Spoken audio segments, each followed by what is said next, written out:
Sometimes we only realize how exhausted we are when we finally sit down and fall silent.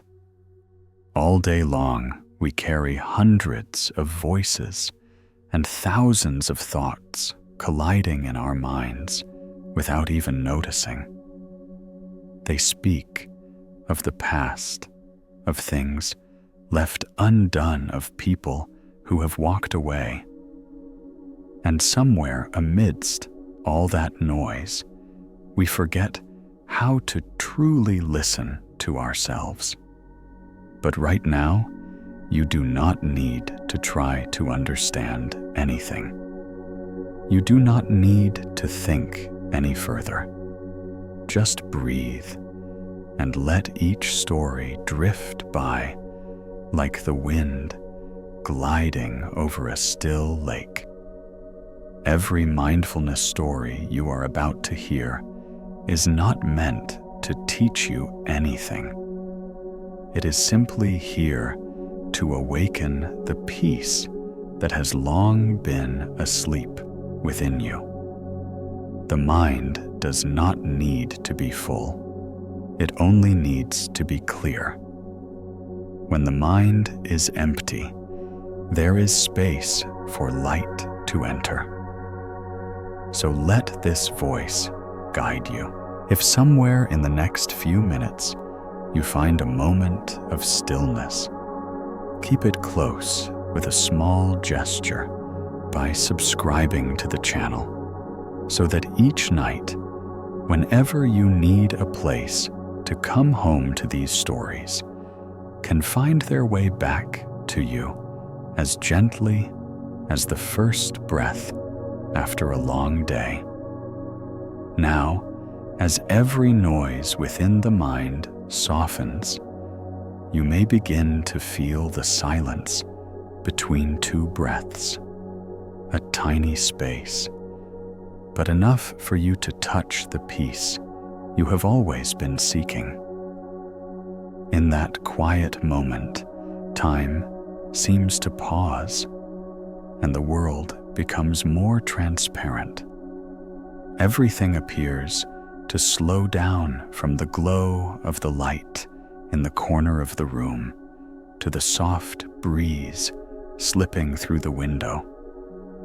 Let your thoughts flow with that slower rhythm. No need to remember, no need to understand.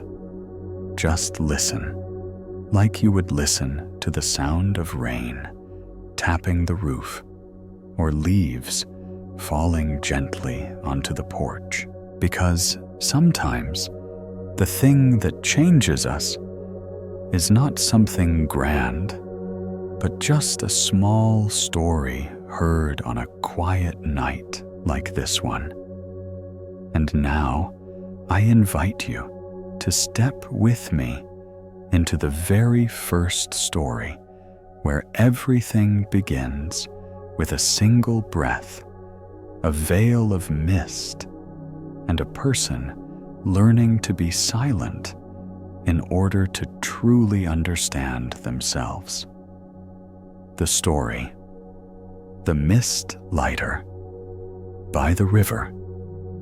Early along the riverbank, the day often begins with the gentle dip of oars and the scent of damp grass, as though someone just wiped it with a cold cloth.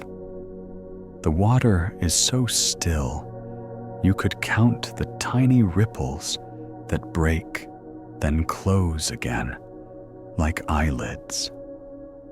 Along the earth path, running beside the bank, creeping grasses form strips whenever someone passes. The fine threads cling to trouser hems as if to mark, "You passed here." At the bend in the river, right where an old kapok tree roots down near the water's surface, stands a small wooden hut. The townspeople call it Mr. Sow's hut, but more often, just the mist lighting hut. Mr. Sao does some work that no one quite understands. In the early morning, he carries 2 buckets of water from the river. Up waters 4 large ceramic jars placed along the porch, then cups his hands and splashes thin sheets of water into the space in front of the hut.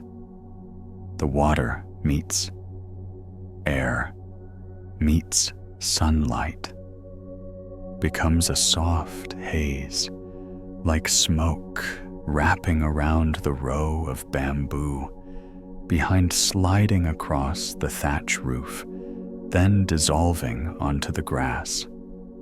Someone once joked, "Are you making rain?" He laughed, shook his head.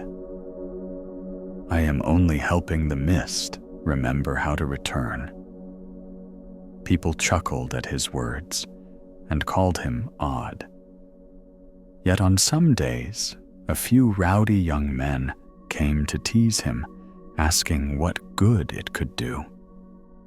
He only smiled, offered no explanation, and stooped to light a little oil lamp hung in the hut, though the sun was already up. He said the lamp shining by day was not to illuminate, but to remind us not to forget another kind of light. Though the hut is small, its inside is peculiarly neat. A bamboo bed sits against a wall, a low wooden table stained by spilled tea into patterns. Like a map, a shelf holds 4 earthenware cups, each rim chipped at a different spot. On the wall is a brown piece of paper inked in black handle. The water gently. The writing flows as though someone were breathing evenly while writing. Rumor says he once went up the mountain to practice, then came down because he missed the river. Some insist he was a disciple of a distant monk. Others say he used to row a boat, and one night rescued a family from a flood, and thereafter stayed by the river to keep vigil for the water. He neither denied nor confirmed these tales. When asked, he would say simply, "I stay here to light the mist." One late autumn morning, a young man in the town named Bao came to find him. Bao was familiar with the riverbank because his home was near the market, and every day he walked that earth path to the woodworking shop. But lately, he rarely looked at the river. The pressure at the workshop had him living in a hurry, orders piled up, the sound of the saw drilling into his head, all-day numbers, reminders, quick nods, and frowns that had no time to relax. At night, closing his eyes, felt like his head was still in that workshop, the sound of falling wood, measuring and counting the ticking of the wall clock. His wife said, "Tonight, go out to the riverbank, sit a while, then sleep early." Bao replied, "Sitting is a waste of time." But in the end, after a night awake until 3 a.m., because he could not sleep, he went. Mr. Sao was splashing water when Bao arrived. Tiny drops hung in sunlight like needles of light. Bao stood watching, imagining Mr. Sao tracing unseen lines in the air. Mr. Sao turned nodded as if he had been waiting. Bao felt awkward, about to say something about his sleeplessness, then stopped. Mr. Cao took a chipped cup from the shelf, poured warm water, and placed it before Bao, asking neither and urging none. After a while, Bao began to speak. He spoke of delayed orders, of the saw's constant roar, of the feeling of losing control, and above all, he told of a strange fear, the fear of closing his eyes. Closing my eyes is like falling into a pit where there is still the roar of the machine voices, and I cannot step out. Mr. Cao listened as though listening to clouds shifting in the sky. He took a sip of tea and asked, "When you hold the measuring tape, where do you look?" Bao answered, "At the number line." He asked further, "And the space between two lines?" Bao froze. "What is that space for?" He smiled. "Guess." The next day, Bao returned.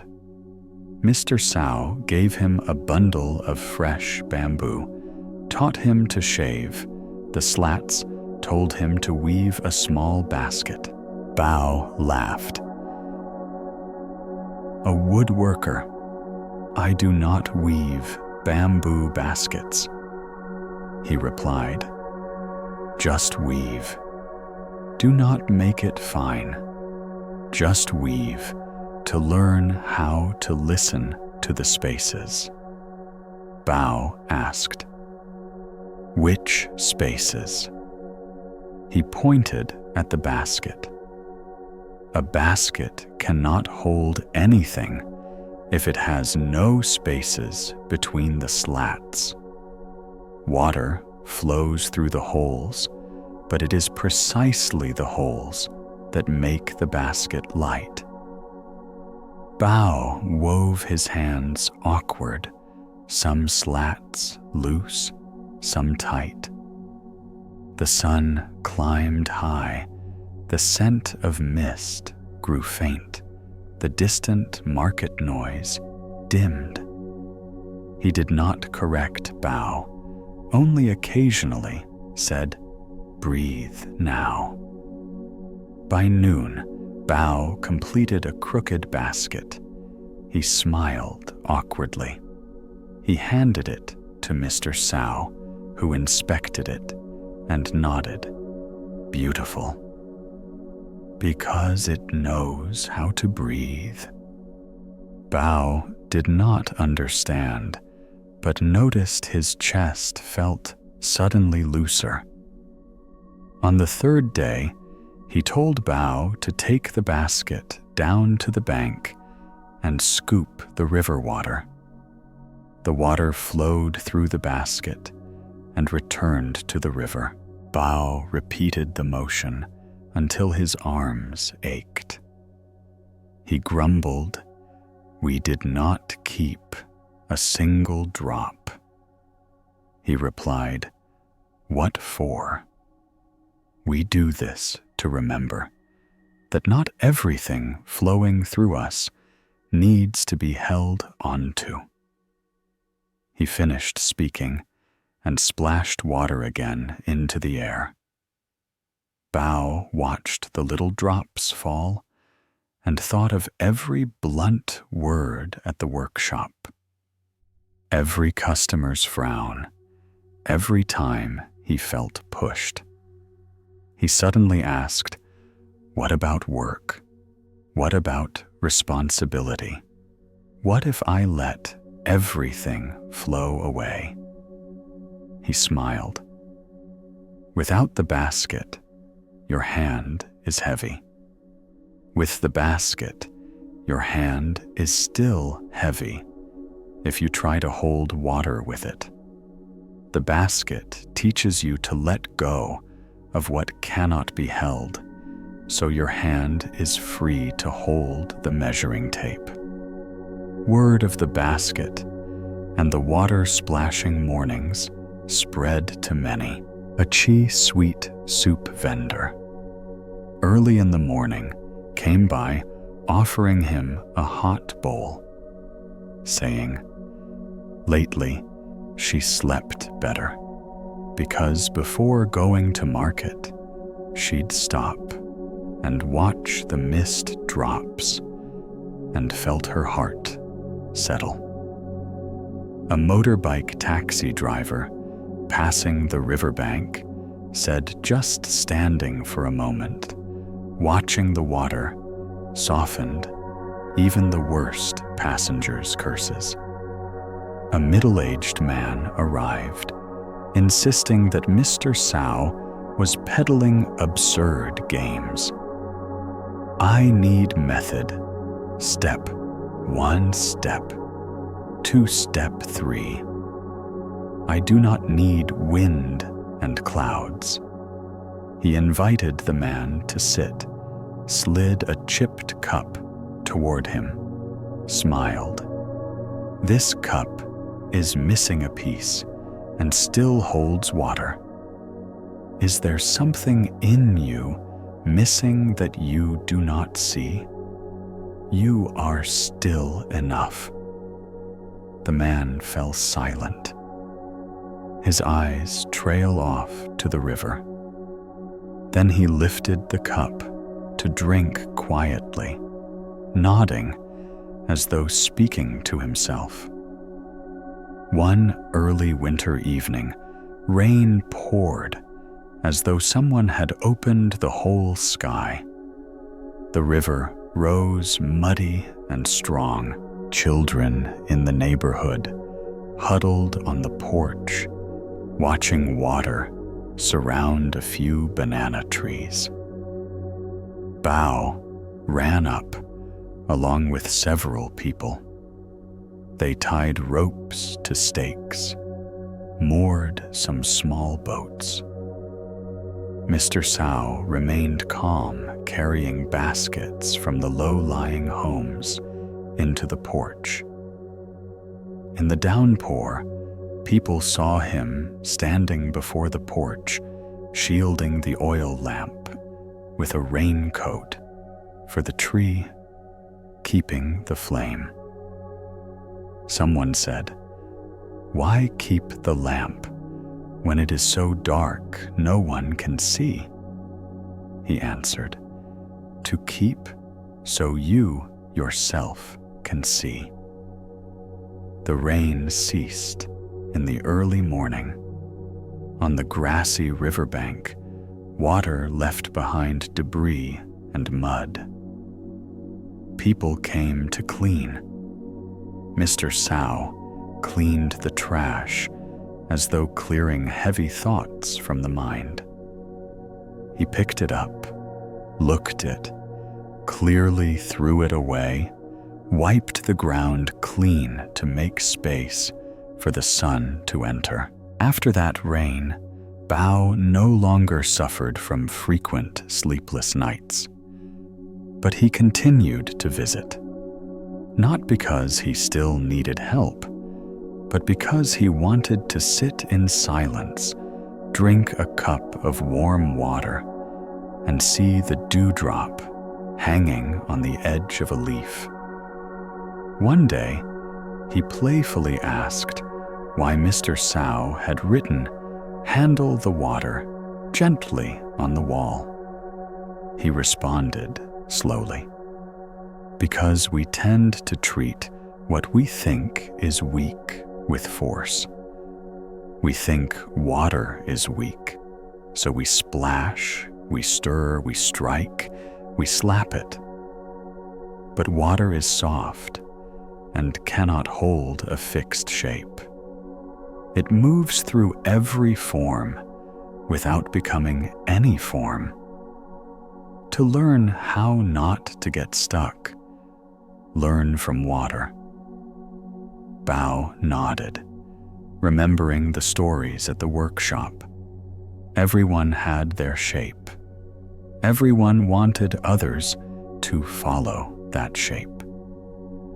The bamboo basket suddenly appeared in his mind, its small holes and its surprising lightness. On another afternoon, an 8th grader girl came to see Mr. Sow. She stumbled along with a heavy backpack, her eyes red.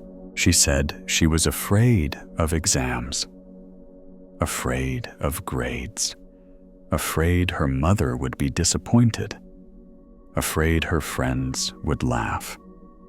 He told her to choose a chipped ceramic cup she liked. She picked the one with the deepest chip, like a little mouth smiling. He poured water to the brim and asked her, "Do you feel it lacking anywhere?" She said, "It lacks. Here the water will spill." He shook his head. "The lack is the place to remember, not to pour too much. With a lack, we learn when to stop." The girl hugged the cup of water, exhaled a long breath as though she had just set down the backpack. Bao watched that scene and saw how Mr. Sow used small objects to speak big words without any advice. In the season when the old kapok tree shed red blossoms like embers lying on the grass, Mr. Sow pulled out from under the bed an old wooden box. Inside were brown slips of paper, each with one sentence written in ink. He told Bao to pick one slip. Bao peeled one off and read, "Do not be the wave keeper, be the shore keeper." He looked perplexed. Mr. Sow explained, "Waves always come, then go. If you try to hold the waves, you will break. Keeping the shore means keeping a place of stillness for the waves to touch, and when tired, you step back." That sentence stayed with Bao for many days. After each time, he wanted to speak harshly to the junior worker for a mismarked line, or argue with a client for an unreasonable request. He found himself less stirred, and the shore inside him grew wider.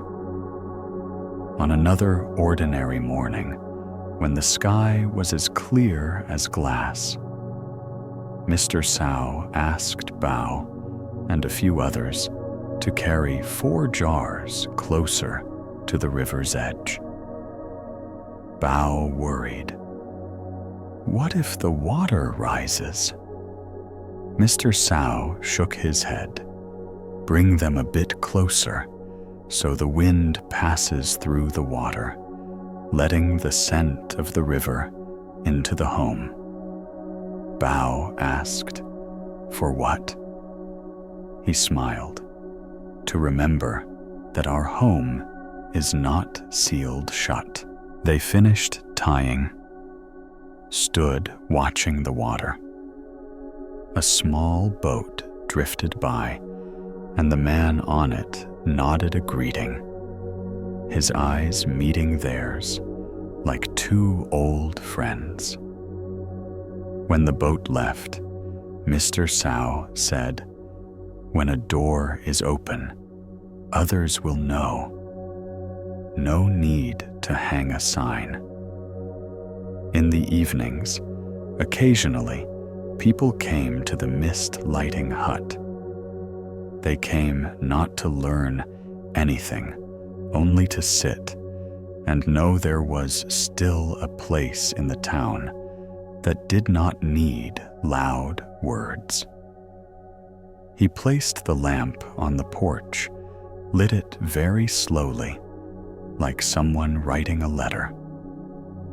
The small flame was enough for the ripples on the water to shimmer. One day, he told a lesser-known story. When I was young, I also chased many voices. I tried to hold all the waves in my hands until my hands were so heavy I lost feeling. I chose to leave, to go until I found a place in me that still knew how to breathe. Then I understood you do not need to climb the mountain or go down to the sea. You only need a shore.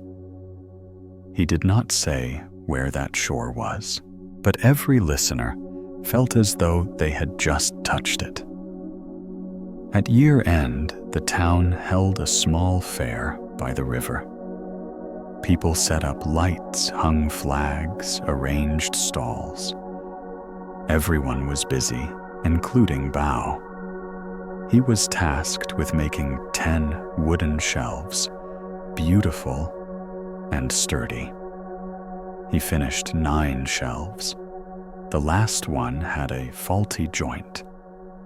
Previously, he would have thrown it away, redone it, and sulked all afternoon. That day, he placed the flawed shelf aside, looked at it, as though looking at someone gasping for breath. He sat down, matched his breath to 4 counts, then fixed the joint.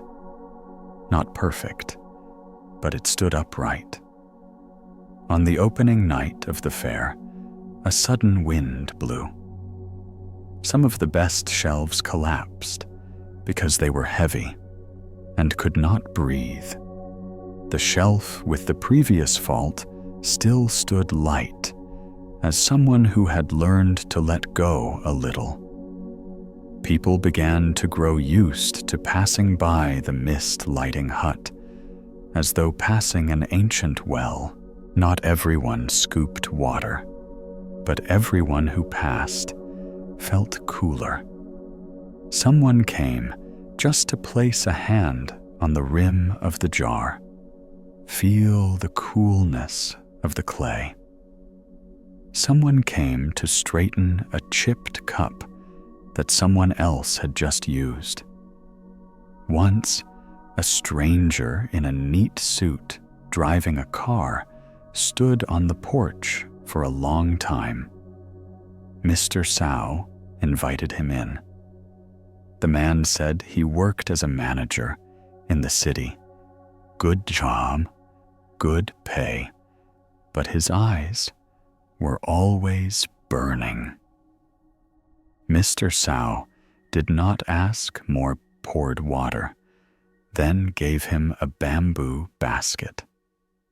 The man forced a smile. I know what to do. Mr. Sao nodded. Everyone knows. But knowing and not doing is the wave crashing into a concrete shore. The man left after dark, but his eyes seemed calmer. One ordinary morning, as on all mornings, Mr. Sao carried water from the river. At the steps, he paused longer than usual. Bao ran over, about to help. He smiled. Let the water finish going. When he set the buckets down, he hesitated, grasped the frame of the door. Bao hurried to his side. I am old, he said, as though telling a story with nothing to hide. If one day there is no one here to light the mist, will you? Bao looked into the pale space in front of the porch, thought of the early mornings with damp grass and the oars' sound, thought of the bamboo basket and the chipped cup, thought of the sentence, "Keep the shore and the oil lamp." He nodded. "I will light." The day. Mr. Sow lay down to rest. Longer than ever, the sky did not rain. The wind was light. The mist came late. Bao sat beside him, listening to the slow breath, like water receding from the shore. He opened his eyes, told Bao to take the wooden box. Bao opened it and saw exactly one brown slip. He said, "Read it." Bao read, "Make a seat for silence." He smiled, his eyes seeming to look through the thatch roof to the river. "Once you have placed the seat, go to work." Then he closed his eyes, his breath melting into the sound of the river. No one cried out loud. People stood on the porch, each holding a chipped ceramic cup, pouring a little water, placing it down, as if placing a promise to return. From that day on, every morning, Bao came to the riverbank a little earlier. He carried water, watered the 4 jars, splashed water into the air before the porch. Tiny drops caught the sunlight, glowed then vanished. He lit the lamp, though the sun was already up. Someone asked why he did that. He smiled. To remember the way home. The town gradually grew used to having someone new lighting the mist. They still came, still, sat still, held the chipped ceramic cup, still sat in silence a little longer than a single greeting. Sometimes, Bao took the old bamboo basket out, touched the small holes, polished, smooth, remembered his awkward hands of the past. He understood that life does not grow lighter by having fewer tasks, but by holding fewer things that cannot be held. One early summer morning, the river's surface was as flat as a sheet of silk-wrapped paper. A barefoot child ran up, asked, "Sir, will you light the mist today?" Bao nodded. "Of course." The child asked, "After you light the mist, where will it go?"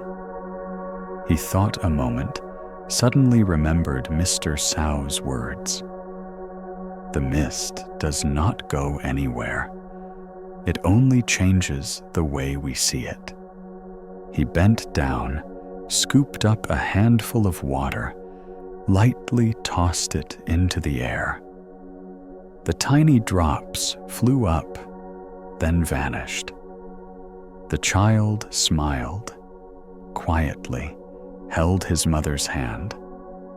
They continued along the bank, leaving faint footprints on the grass. Bao stood there, felt his heart beat slower, like an old oar still faithful on the water, and knew the shore inside him was widening just a little. That evening, he wrote on a brown slip of paper, in slow, steady handwriting, "Handle the water gently." He stuck it beside the old slip on the wall. Under the small oil lamp, the 2 sentences stood side by side, like the 2 banks of the same river. Between them was the space wide enough for the wind to pass wide enough for the scent of the river to enter the house, wide enough for someone to sit quietly for a moment and hear their own voice. And the next morning, when the sun was just lifting above the bamboo grove, he again carried water, again splashed a handful of mist, again lit the lamp.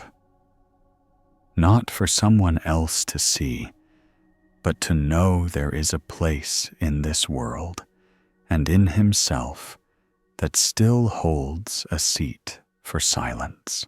The story: the clock adjuster in the windy alley.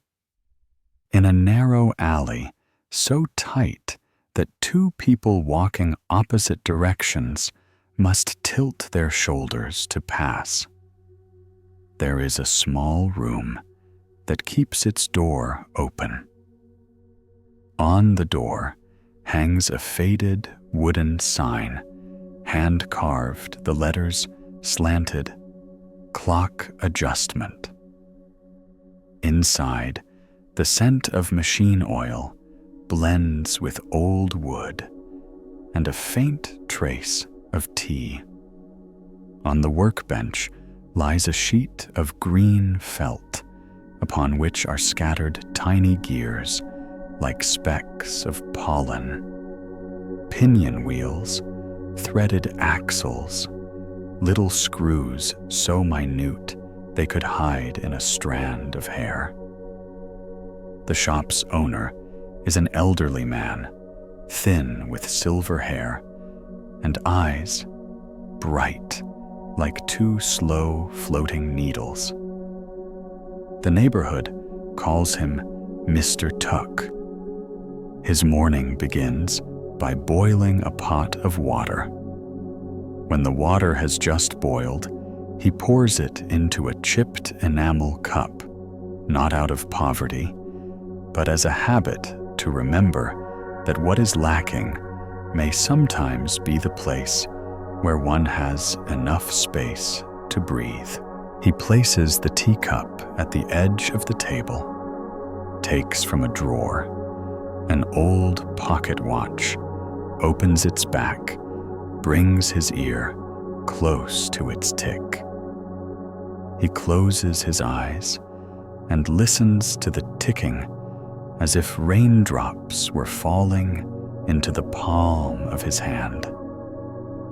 Only when the beat lands somewhere between his ear and his heart does he begin the day.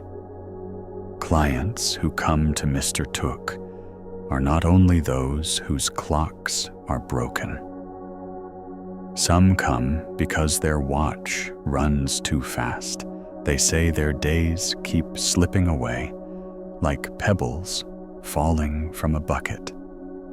Some because the watch runs slow. They say everything they do lags behind the rest of the world. Some bring watches that run exactly, but they say that every tick makes their chest feel tight. He listens, rarely asks much. He puts the watch on the felt, removes the back, and sometimes does nothing. Just lets the owner sit there a few minutes and listen. Once a frustrated woman asked, "If you do not fix it, why do you take money?" He smiled. The watch might not need fixing. One day, a young woman named Anne stepped in. She wore a slightly wrinkled white shirt, hair tied hastily, dark circles around her eyes from lack of sleep.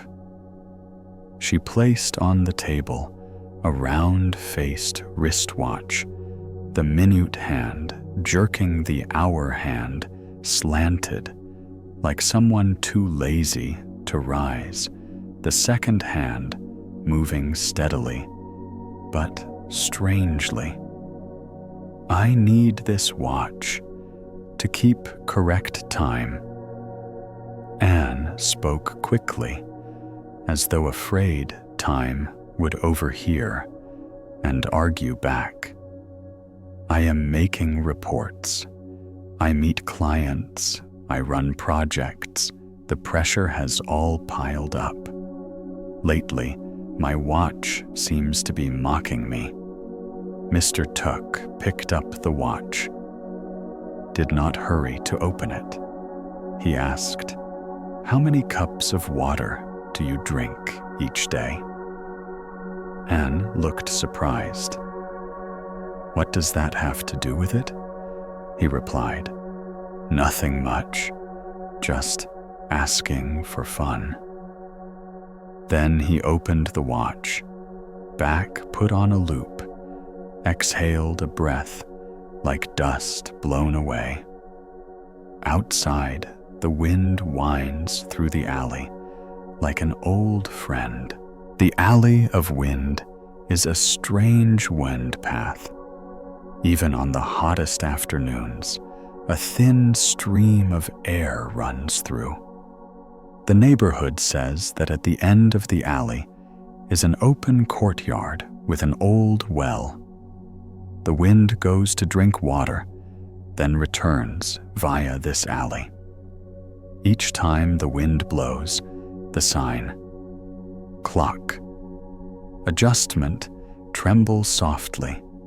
The wall clock in the shop swings a longer beat than usual, like breathing deeply. Mr. Tuck held Anne's watch near his ear. "Do you hear?" he asked. Anne answered, "Yes, but I only hear the ticking." He said, "What about the silence between two ticks?" Anne became quiet, tried to listen. In that silence, she heard footsteps of someone passing the alley, a distant motorbike, water boiling somewhere, and the faint a hollow as of a still lake when there is no wind. He nodded.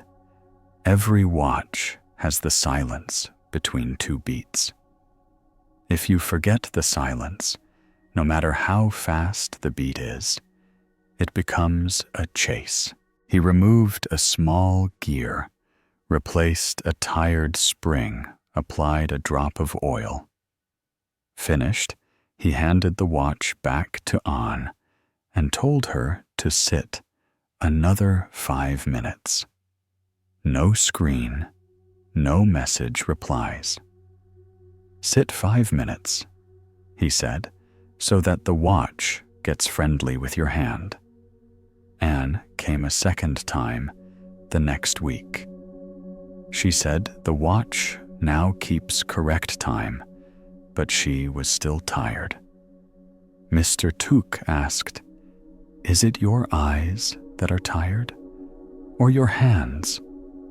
She said, "My whole head is tired." He smiled. "Head gets tired when your eyes run ahead of your hands." He handed her an old watch and told her to take it apart, then reassemble it. And awkwardly held the tweezers. Gears rolled off the table. She bent to pick them from the floor. Frustrated, I broke it. He shook his head. The gear is still a gear. It just went astray. Try slower hands. Anne tried again, slow as someone learning a new language. When she assembled it, the watch did not yet run. He gave her a little hammer. "Tap 1 beat on its heart," she asked. "Where is the heart?" He pointed exactly a small steel plate with a coil. She tapped lightly. The watch began to run. Anne smiled, as if hearing an answer without words. Another day, a bus driver named Lou arrived in the windy alley. He stood outside the door a long time, looking at the wall clocks, each showing a different hour. "Why do your clocks not run on the same time?" Lou asked. Mr. Tuck replied, "Each one holds the time of a city I once passed through, still keeping it to remember." Lou burst out laughing. "You have been many places." Mr. Tuck did not answer directly. He told Lou to take off his cap and sit. Lou brought an old red steel alarm clock, the bell dented. "I need it to ring louder." Lou said, "I wake up at the right hour, but I haven't slept the right hour yet." Mr. Tuck tested the bell. It clicked more than rang. He flipped the bell housing, pulled out a small lever. He said, "Too loud is fear. Just enough will wake you." Lou sighed. "Is anything in life just enough?" Mr. Tuck replied, the silence between two horn notes. Lou sat quiet, fingers rubbing the edge of his cap. After a while, he told a story of a late-night bus empty of passengers. The driver stopped at a station with a wooden bench missing a back rail, sat down, and heard wind passing through the gaps like a lost harmonica. For the first time, he felt peace in not having to drive. He asked, "What should I do to stop the noise?" Mr. Tuck laughed. "Place a bench missing a back rail in your mind." At the end of the alley, an old woman who sells jasmine flowers every afternoon passed by. She needed Mr. Tuck to adjust an old pendulum clock left by her husband. "I do not need it to keep exact time," she said. "I only want that when I sit with my eyes closed. I hear the tick and know he is still walking in the house." Mr. Tuck adjusted the pendulum, tightened a screw, so the swing was a little slower, so the tick had room to breathe. When the woman left, the wind in the alley smelled sweet, like a quiet whisper. That night, in the small room, the old woman sat on a bamboo chair, heard the ticking, and each tick was like a familiar footstep walking by. One rainy day, a young man brought in a smart watch. Screen, black, battery, dead rubber strap broken. He placed it on the bench, saying, "I do not need it to signal anything anymore. I only want it silent."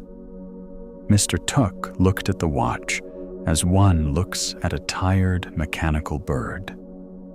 He removed the strap, replaced the battery, turned it on, disabled all notifications, left only one function heartbeat monitor. He asked the young man to wear it open, that function inhale for 4 counts, exhale for 6. On the screen, the reading went from frantic to steady. The young man watched, unable to believe that something so small could help. Mr. Tuck said, "A smart watch knows too many things about you, but forgets to remind you of the only thing the beat. The young man nodded, left in the rain, his steps less hurried. In the evening, when the wind alley is rarely traversed, Mr. Took closes his door, but does not latch the bolt. He washes his hands, wipes the workbench, gathers the stray gears into a small wooden box. Each misplaced gear he calls a latecomer returned. He places the box on the shelf next to a large, cracked face clock that still runs. When the tea has cooled, he pours it away, boils fresh water, fills a cup half full, leaving the other half for anyone who may drop in unexpectedly.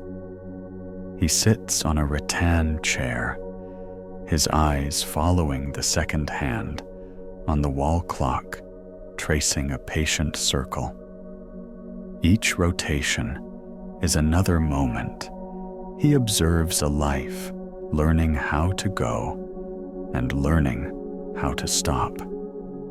One midday, and returned carrying a wall calendar page already torn more than halfway. She said, "I intended to take a day off, but I did not know which day to mark." He asked, "Why must you mark it on the calendar?"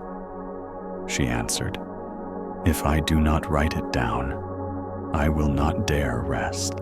He handed her a pencil and told her to write the word rest on the next possible date. Then lightly circle it. "Place it here," he said, "so your eyes see it and your heart believes it." She smiled and said, "I fear I will postpone it." He replied, "If you postpone, that is fine. But postpone as you would move a chair gently and sit still for a moment before you sit again in the new place." And suddenly realized the word rest was not a rebellion, but a chair that knew how to wait. The words he speaks are always short, simple, like the small screws that fit exactly to hold two parts together.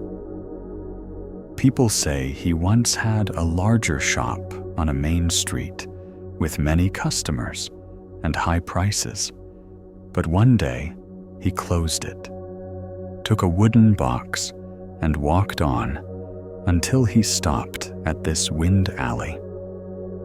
When asked, he merely said, "Where the wind breathes, I abide." Some teased, "What if the wind does not breathe?" He answered, "Then I shall breathe for the wind." People laughed, but after a while, everyone heard the breath of the alley.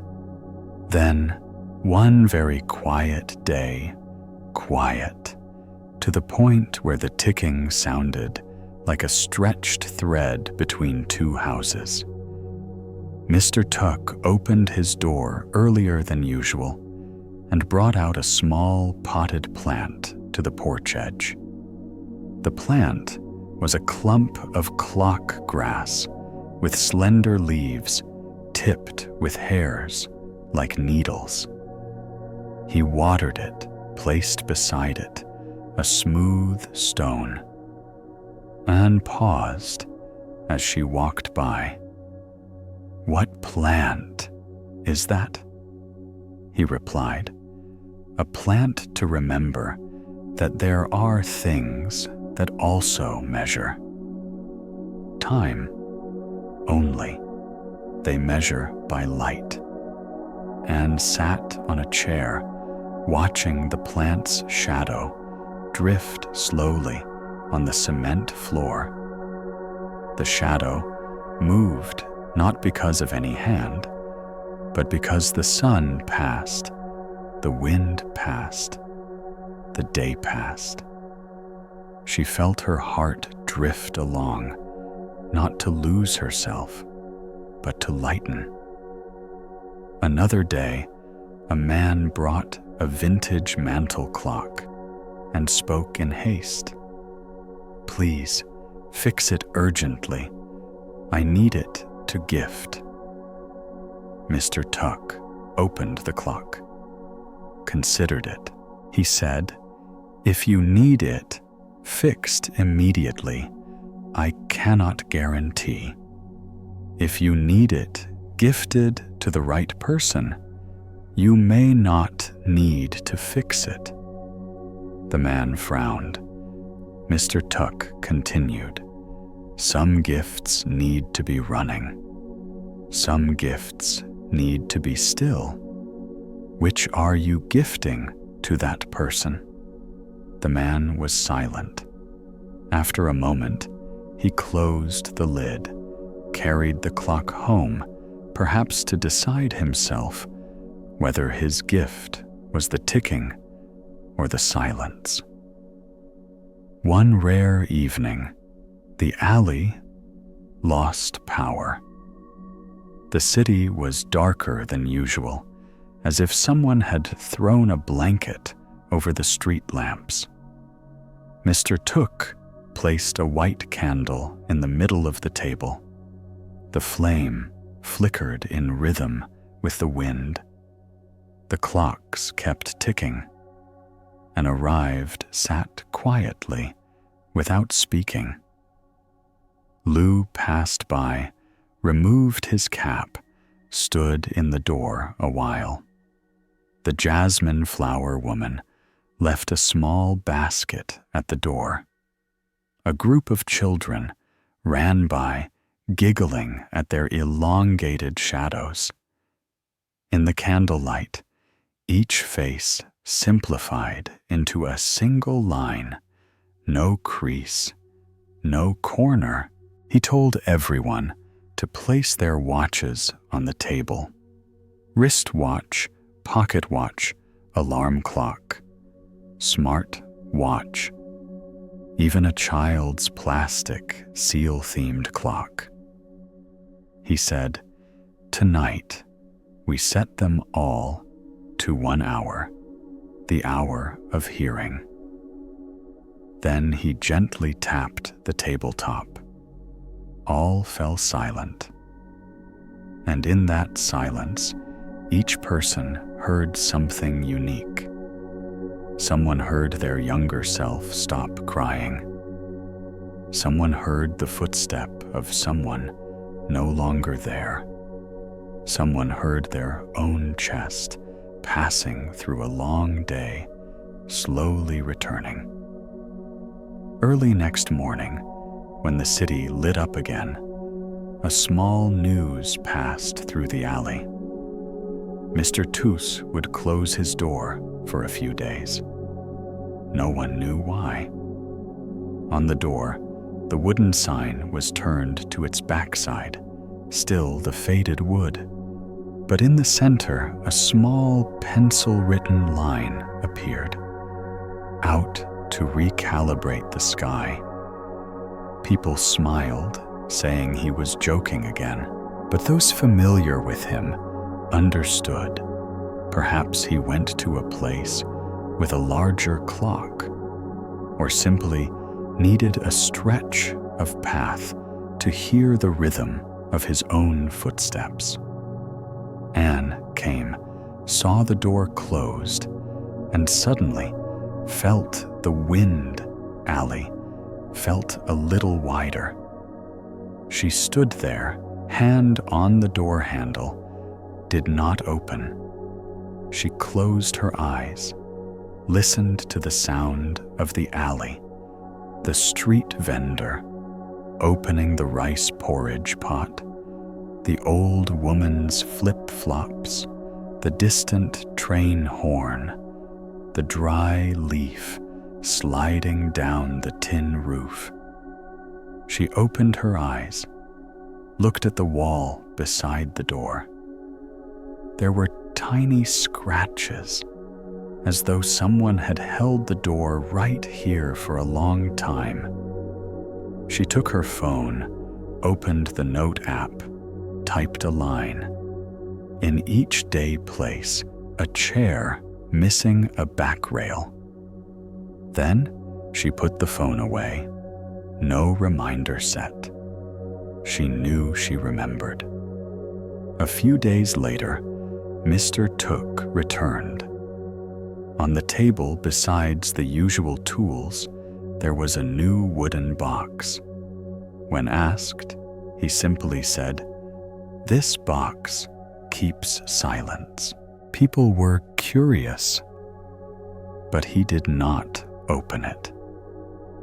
Only occasionally, when the alley suddenly sounded noisy, when the drill across the way buzzed like a fever, he placed his hand on the box, sat still, and the entire room seemed to drop a beat. People said in the box was a clock without hands. Others said the box held a letter his ex-wife wrote. Others, and thought simply the box enclosed a void. One dusk unbrought another. Watch, her father's old black one, the glass scratched like plow furrows on a dry field. She said, "Dad has gone, but every time I wind it, I feel he's sitting beside me." Mr. Tuck opened it, looked for a long time. "Leave it as is," he said. "The scratches are the signatures of time."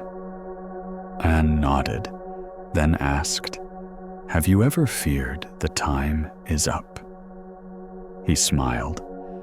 When the time of one story ends, the time of the next begins. She pondered that, thinking of reports, deadlines, evenings, when she felt pressed against a wall by the day. She understood the wall also has a door. You only need to touch the right place. The following year, the Wind Alley changed the color of its sunlight. A new cafe opened at the head of the alley, trendy with many lights. Customers came in crowds. The music sometimes made the alley tremble.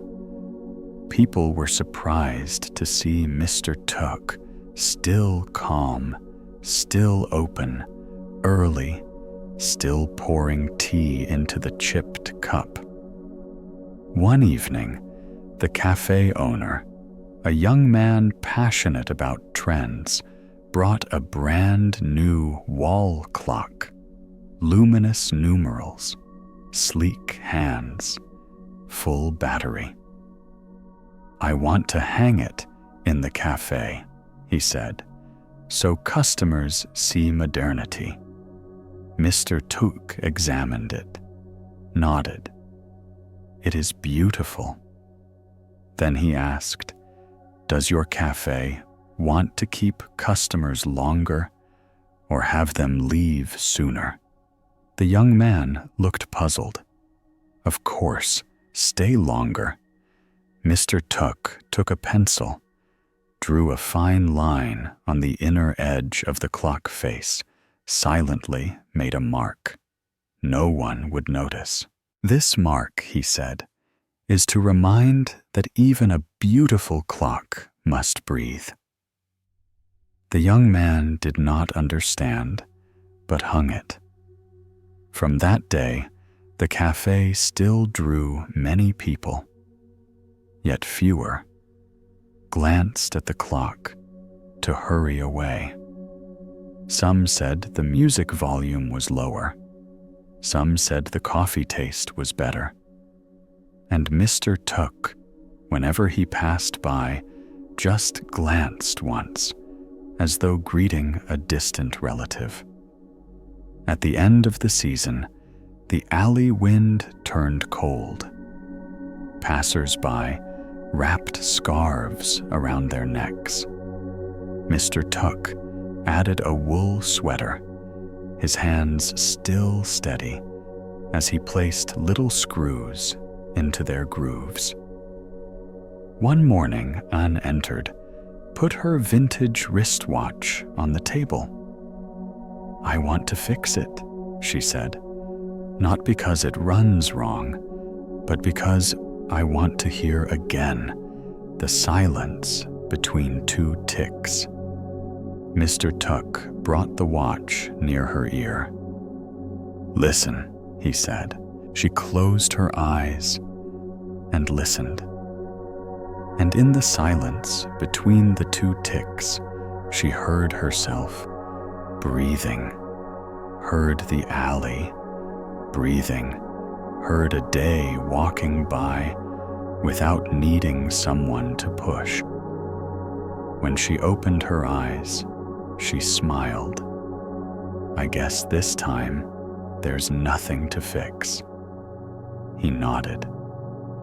Sometimes people bring a watch to remember they still have time.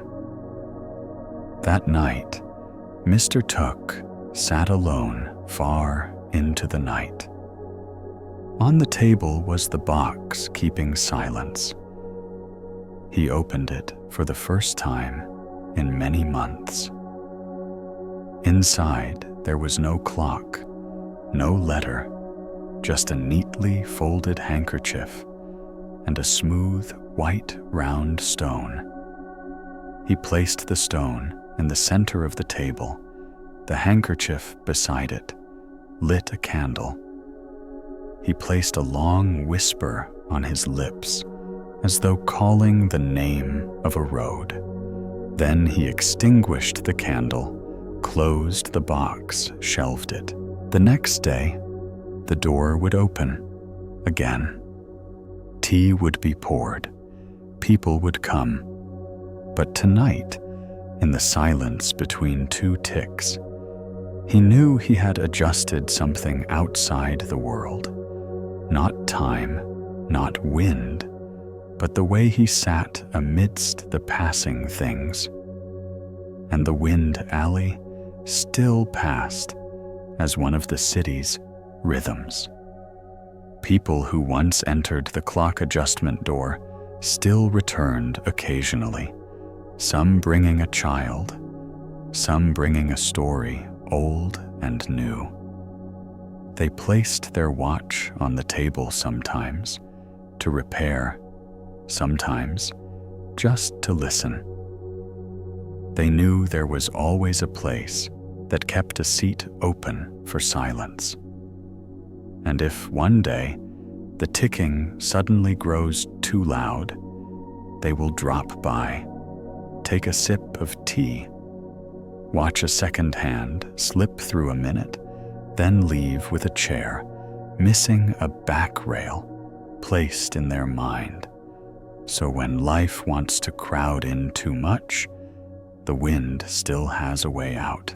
The story: the knife sharpening shop in the rainy alley, in a narrow alley that is always damp, where the old corrugated roofs learn to hum whenever the clouds pull low.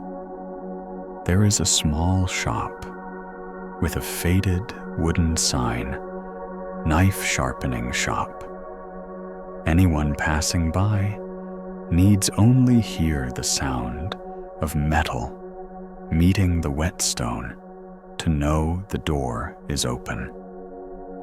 That sound is not the harsh clash of two hard objects. It is a long, fine note, like a taut thread stretched between two banks of silence, cutting through not by force, but by caress. The shopkeeper is a middle-aged woman named Lan. She is not very tall, her back slightly curved, her hands firm, and her eyes gentle, like a cup of water placed quietly on a table. The people in the alley often call her Aunt Lan, even though some younger than her call her that, because in the way she lays the knife on the stone, there is a patience that makes others lower their voices. Her morning begins earlier than the bread vendor's cry at the alley entrance. She sweeps the cement floor, wipes the wooden table, boils a pot of water, places a dish of coarse salt and a few slices of lime. The main whetstone sits at the center of the table like a flat island on it. The stone's veins run like the tracks of dry rain. Beside the shop is a small basin collecting last night's rainwater. She drops a few dried, bitter orange blossoms into it. Each time she sharpens, she dips the blade into that basin, the water clinging to the metal like a breath. Then she brings the blade to the stone and draws a long line through the stone's veins, slightly tilted, not hurried. She asks the newcomer to sharpening. "Do you hear it?" They answer. "I hear the metal." She shakes her head. Listen to whether the metal breathes. They laugh, not understanding, but after a while, they find indeed, beneath that draw, there is a steady rhythm, like someone napping at midday. The rainy alley has its regulars. The woman carrying a bowl of crab noodle soup sets her pot with red foam like lipstick. The delivery rider sometimes stumbles right at the step. A retired teacher always holds a thin book. An old vegetable seller sits on a plastic stool, missing one leg, propped up by a brick. People come and go. Everyone knows the familiar seats in the shop. The rattan chair by the window is for the noodle seller on gloomy days. The low wooden stool at the table is for the teacher. The chipped plastic chair is for the rider to sit and breathe each time the rain spattered his coat. And the spot right at the table's edge where water drips from the blade into the basin, it is always reserved for first-time visitors. On the first day of the rainy season, a young kitchen helper named Hao stopped by. He wore a black chef's jacket, the collar stained with drops of steaming broth and grease vapor, his eyes dark with several late-night shifts. He placed on the table his set of knives wrapped in an oil-stained cotton cloth. The blades were dull. One had a chip, like a small, missing musical note. "I need them sharp," Hao said, as if setting a difficult task. "In the kitchen, I cannot be slow." Aunt Lan opened the cloth, her hands gently gliding along each blade, as though greeting old friends just returned from a long journey. She told him to sit down, poured him a cup of warm water, placed a lime slice and a dish of salt beside it. She said, "Sip a little salt. Keep the lime near your nose." He was surprised, but followed. She smiled, to remind that the one who cuts also has a tongue. Aunt Lan picked a small knife, a slender blade. She dipped it in the rainwater basin, then placed it on the whetstone. The first sound was slightly scratchy because the blade's edge still carried the run-ins of experience. She changed its angle slightly, lower, drew it across, paused at the chipped area, did not press hard to repair that chip with a forced run, but treated it as a purposeful notch. "A sharp knife does not thrust," she said, without looking at How, as if she were speaking to the blade itself. "A sharp knife lies. It does not stand." The young cook nodded, then shook his head, then nodded again. He felt tired, and from a certain point on the blade, the sharpening sound seemed like someone telling a story, which the listener only needed to relax their hands to receive. On the second day, How returned, bringing news he had cut his hand in the kitchen. Aunt Lan asked, "At that moment, what did you hear?" He answered, "I heard the sizzle, the pot boiling." She nodded. "You heard the pot, but forgot to hear your hand." How was silent.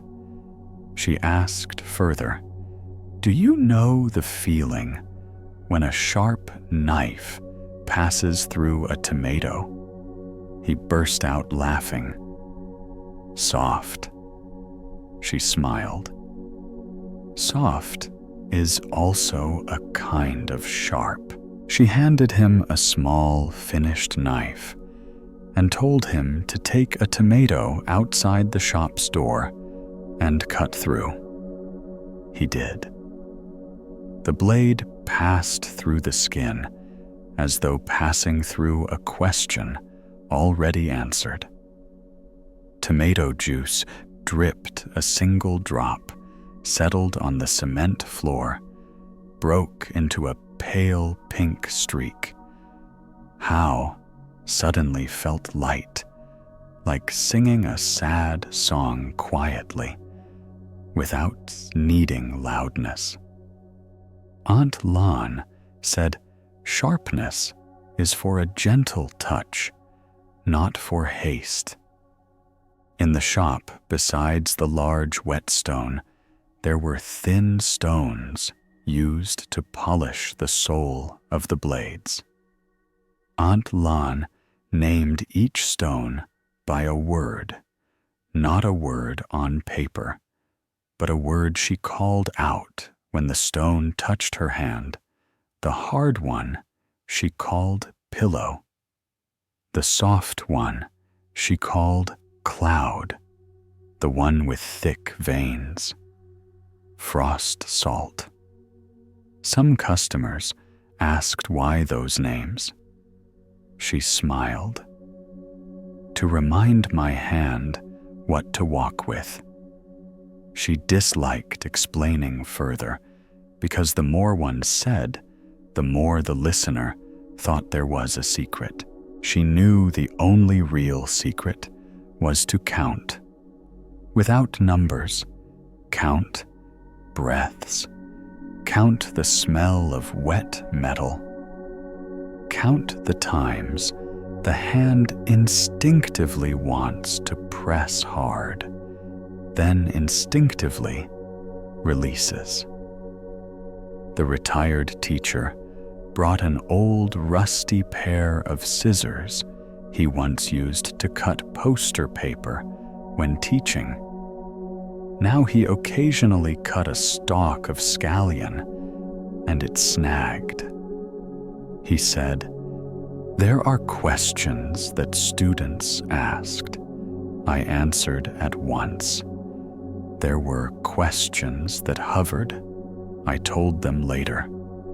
Now I am retired, and the old questions gathered again."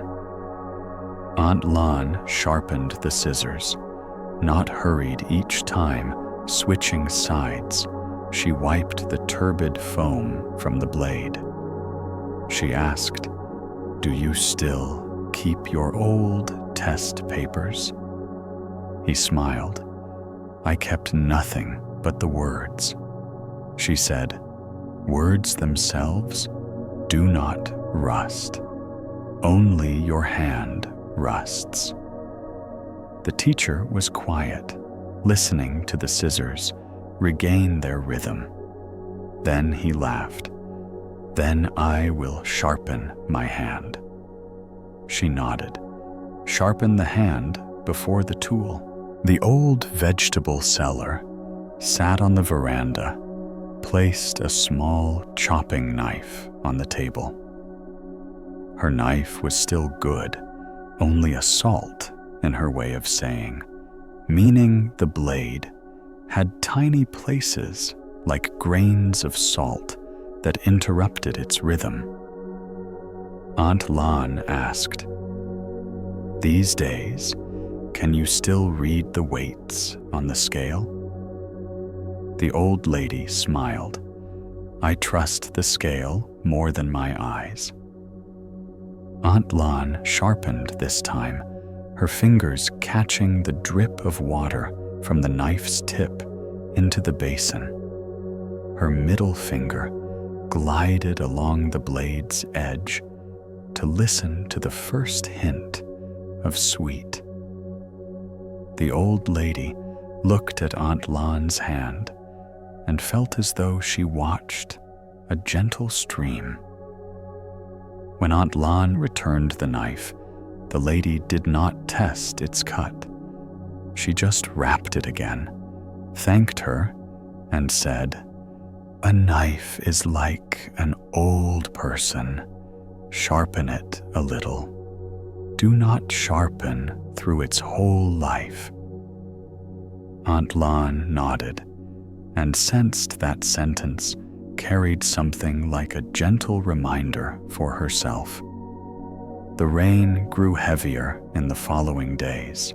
The alley became a faint blur. Fewer people passed by. The sharpening shop then resembled a moored boat. Anyone who came sat longer than usual, drank warm water, spoke less. The delivery rider sat in the plastic chair, his raincoat still dripping. He exhaled one strong breath, then slowed. Aunt Lan asked, "Do you enjoy riding much?" He laughed. "Enjoy only when I get paid. The rest is like being chased." She handed him a small fruit-peeling knife and told him to peel an apple, but peel around in one long strip. Do not break it. Do not hurry. Let the peel unfold like a ribbon. He peeled the peel broke 3 times. He grimaced. She said, "No matter. When the peel comes off in one long loop, you'll know you have eased the chase." He ate the apple eyes on the rain, like someone listening to a slow tune without knowing its name. One odd afternoon, a woman in dark glasses, wearing a long coat carrying a wooden box, stepped in. She placed the box on the table, opened it. Inside was a long Japanese blade, thick-backed its mirror-polished surface, reflecting her figure. The blade was neither dirty nor rusted, but tired. She spoke softly, her voice hoarse. It used to be the profession. Now, it is only a memory. Aunt Lan looked at the blade, her hand gliding over the edge, sensing an old pride still standing, though its pillow was weary.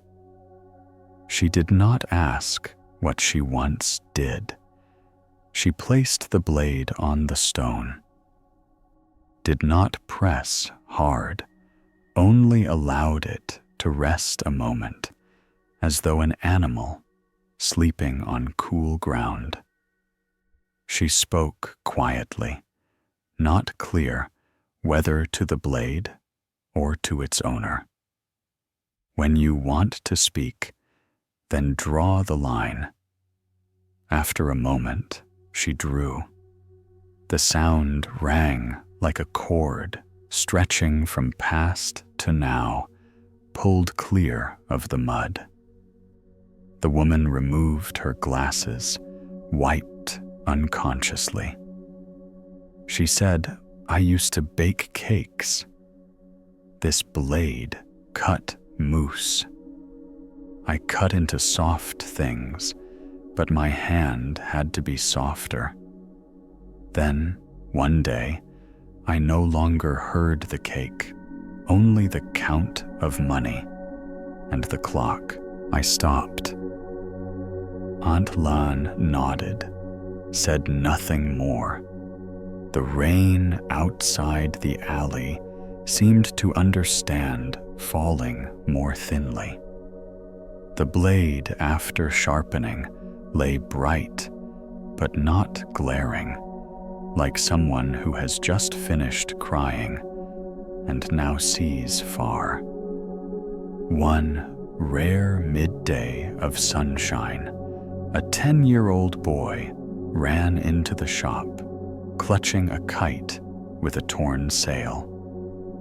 He said, "Aunt, can you sharpen knives or repair kites?" Aunt Lan smiled. "Repair? Maybe not, but I can cut tangled strings." The boy offered a tangle of string, like hair tangled after wind.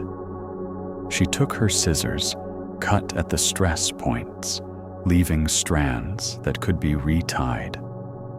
She told him, "Bring it home and tape it. Do not seal the holes entirely, so the kite can still breathe." The boy scratched his head. "Kite also breathes." "Aunt," she nodded. "What flies needs wind, what walks needs ground, what cuts needs water." The boy did not fully understand, but ran out holding his kite like holding a clumsy bird that knows the way home. That night, the rain stopped. The alley was faint with the scent of wet earth and vegetables being washed. Hao dropped by. He did not bring a knife. He brought a story. His kitchen had a new menu. The head chef said, "Slice as thin as an apology for a carpaccio dish." The whole team laughed. Hao laughed too, but inside he felt the word apology pass along the blade in a strange way. He told Aunt Lan he wanted to learn sharpening. She was not surprised. She handed him the pillow. Stone told him, "Every morning before your shift, sharpen 3 strokes lightly. Each stroke, exhale once." "If I don't have time?" he asked. She looked at him. If you have no time, then you need the 3 strokes even more. How nodded. Some answers sound simple, but fit exactly the worn joint of life. The next day, the retired teacher brought a handwritten poem on a torn sheet. At the top, unnamed, below some words, blurred by water. He said, "I wrote this when I was teaching. I dropped it in the soup once the words faded. Every time I see water, I see memory." Aunt Lon smiled. When a knife sees water, it breathes. When letters meet water, they remember the writer. He asked, "And people?" She replied, "People meet water and simply stop being hot." The teacher looked at the basin of rainwater with bitter orange blossoms. He saw the small sky lying still, then asked, "Aunt, do you ever tire of your hands?" She smiled. "If the hand is tired, sit down. Don't sharpen. If the heart is tired, wash your hands.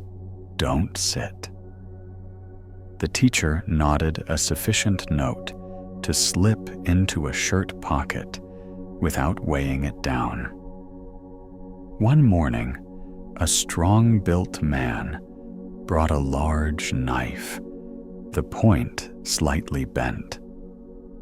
He was a fish butcher at the wholesale market. His hands thick with calluses. His hand smell was the sea. He said, "My knife is not afraid of scratches, only of going cold." Aunt Lon looked at him and said, "The fire in the hand is not from the knife." He chuckled. "You speak like a master." She shook her head. "The master sharpens the mind. I sharpen the knife. But everything passes through water." She placed the large knife on the whetstone. The sound was deep and slow. The man stood, watching hands in pockets, shoulders relaxed. She asked, "Have you ever heard the fish when the knife passes through bone?" He thought, "Yes, a sound." She nodded. That sound is the boundary. Knowing the boundary, the knife won't be brutal. He left the sea smell, blending with the scent of the whetstone, making the knife shop feel like a shore of some water region. Years changed. The alley still rained as before. There were months when rain seemed unending water from corrugated roofs dripping in rhythm. Aunt Lon grew older. Sometimes her hand trembled faintly in the final strokes. Hao began sharpening a few knives on behalf of her. Old customers saw the blades through his young hands still retained the breath of the stone. She watched him, corrected a little, raise the wrist by a hair's breadth, or don't press into the tang. Let the tang be sent away. He listened and adjusted. He began to understand the non-verbal language of the stones. The cloud stone helped the blade restrain its boldness. The pillow stone helped him release pressure. The frost salt stone reminded to keep distance. One afternoon, the pastry maker woman in dark glasses returned this time not with a knife, but with a baking mold. She said, "I opened a small shop, 4 tables open, 3 sessions a week. I want to hand slice the first cake piece." Aunt Lan smiled the way someone hears a swarm of bees returning. She did not say, "Good luck." She only asked, "Does your dough breathe?" She replied, "Yes, it breathes." Aunt Lan nodded. "Then you also breathe." He heard that Hao thought it like a latch clicking in the door. Once passing by the pastry shop, he saw her slicing a mango mousse, the blade gliding across the golden surface like across a mango peeled. He stood outside, just looked once, then left. His heart felt a small pinch and released. One night, heavy rain came unexpectedly. Water rose into the alley. The knife shop became a small islet. Aunt Lan and Hao propped up the furniture. Water reached the table legs. Hao worried. She said, "Let the water talk to the stone." He laughed, but sat down together. They watched the water carry leaves, a piece of nylon, a few bitter orange petals, a toothpick. The whetstone stood still, like a back too used to cold. When the water receded, the cement floor held the scent of fresh mud. She wiped the stone, washed her hands, boiled fresh water, poured for Hao, said nothing. Hao thought of the evenings in the kitchen when they were all sweat and voices calling each other.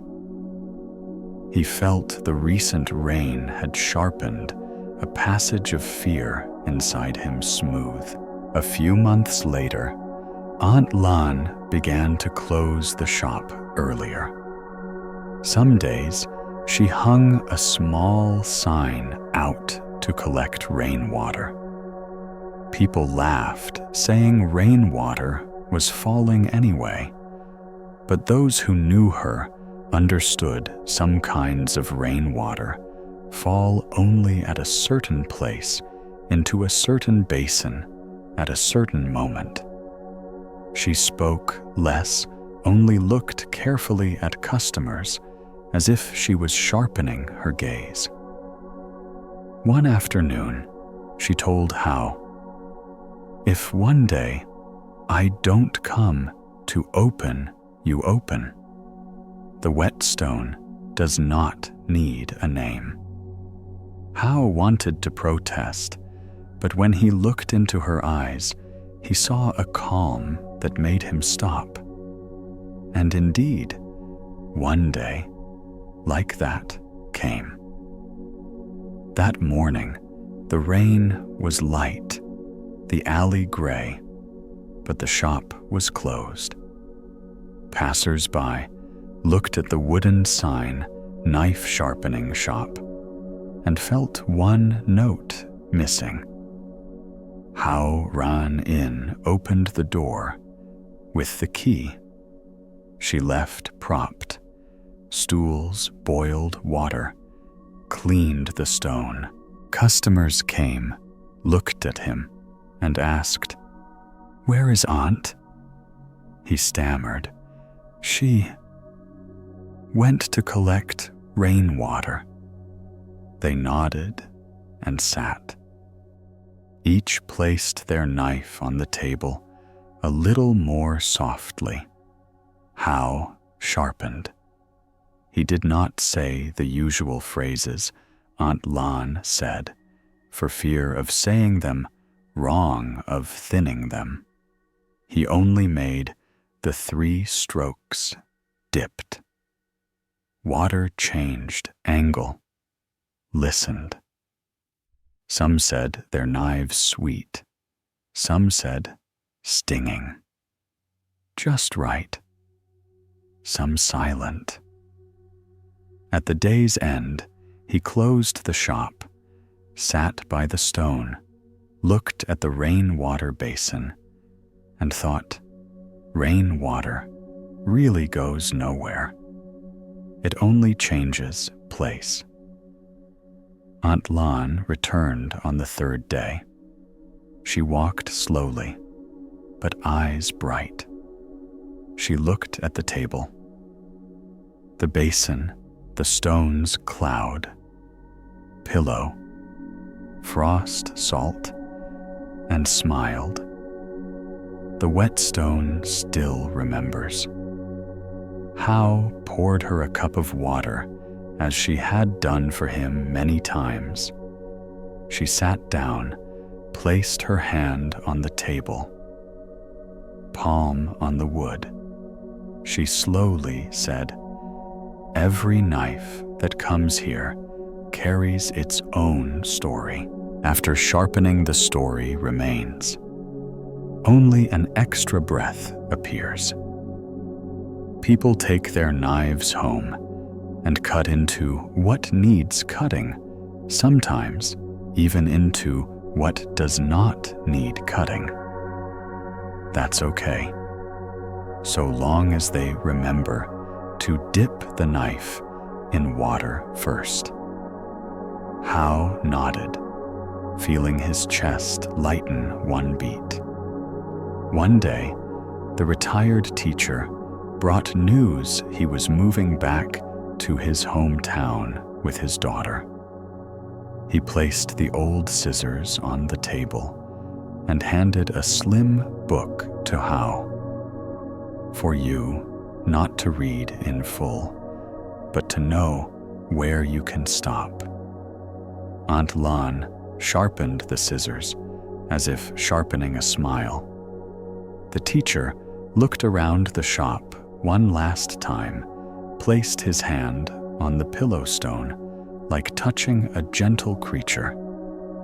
He said, "In my village, they probably still have knife sharpeners, but they likely don't have the smell of rain like here."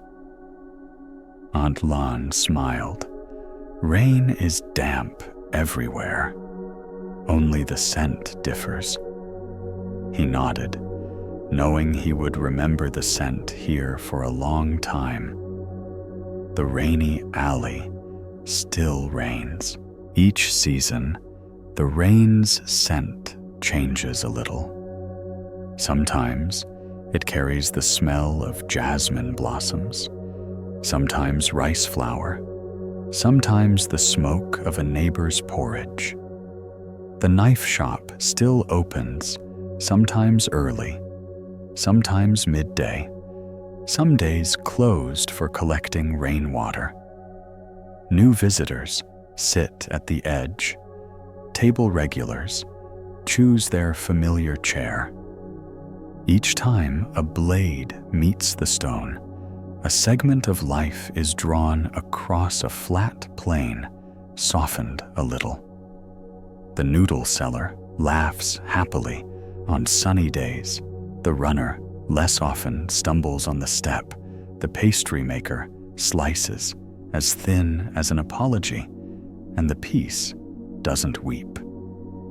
Aunt Lan aged another year, but something about her hand remained young, like a rain shower, refusing to grow old. Hao began to think of making a small board to hang beneath the old sign, "Sharpen Knives," and listen to the rain.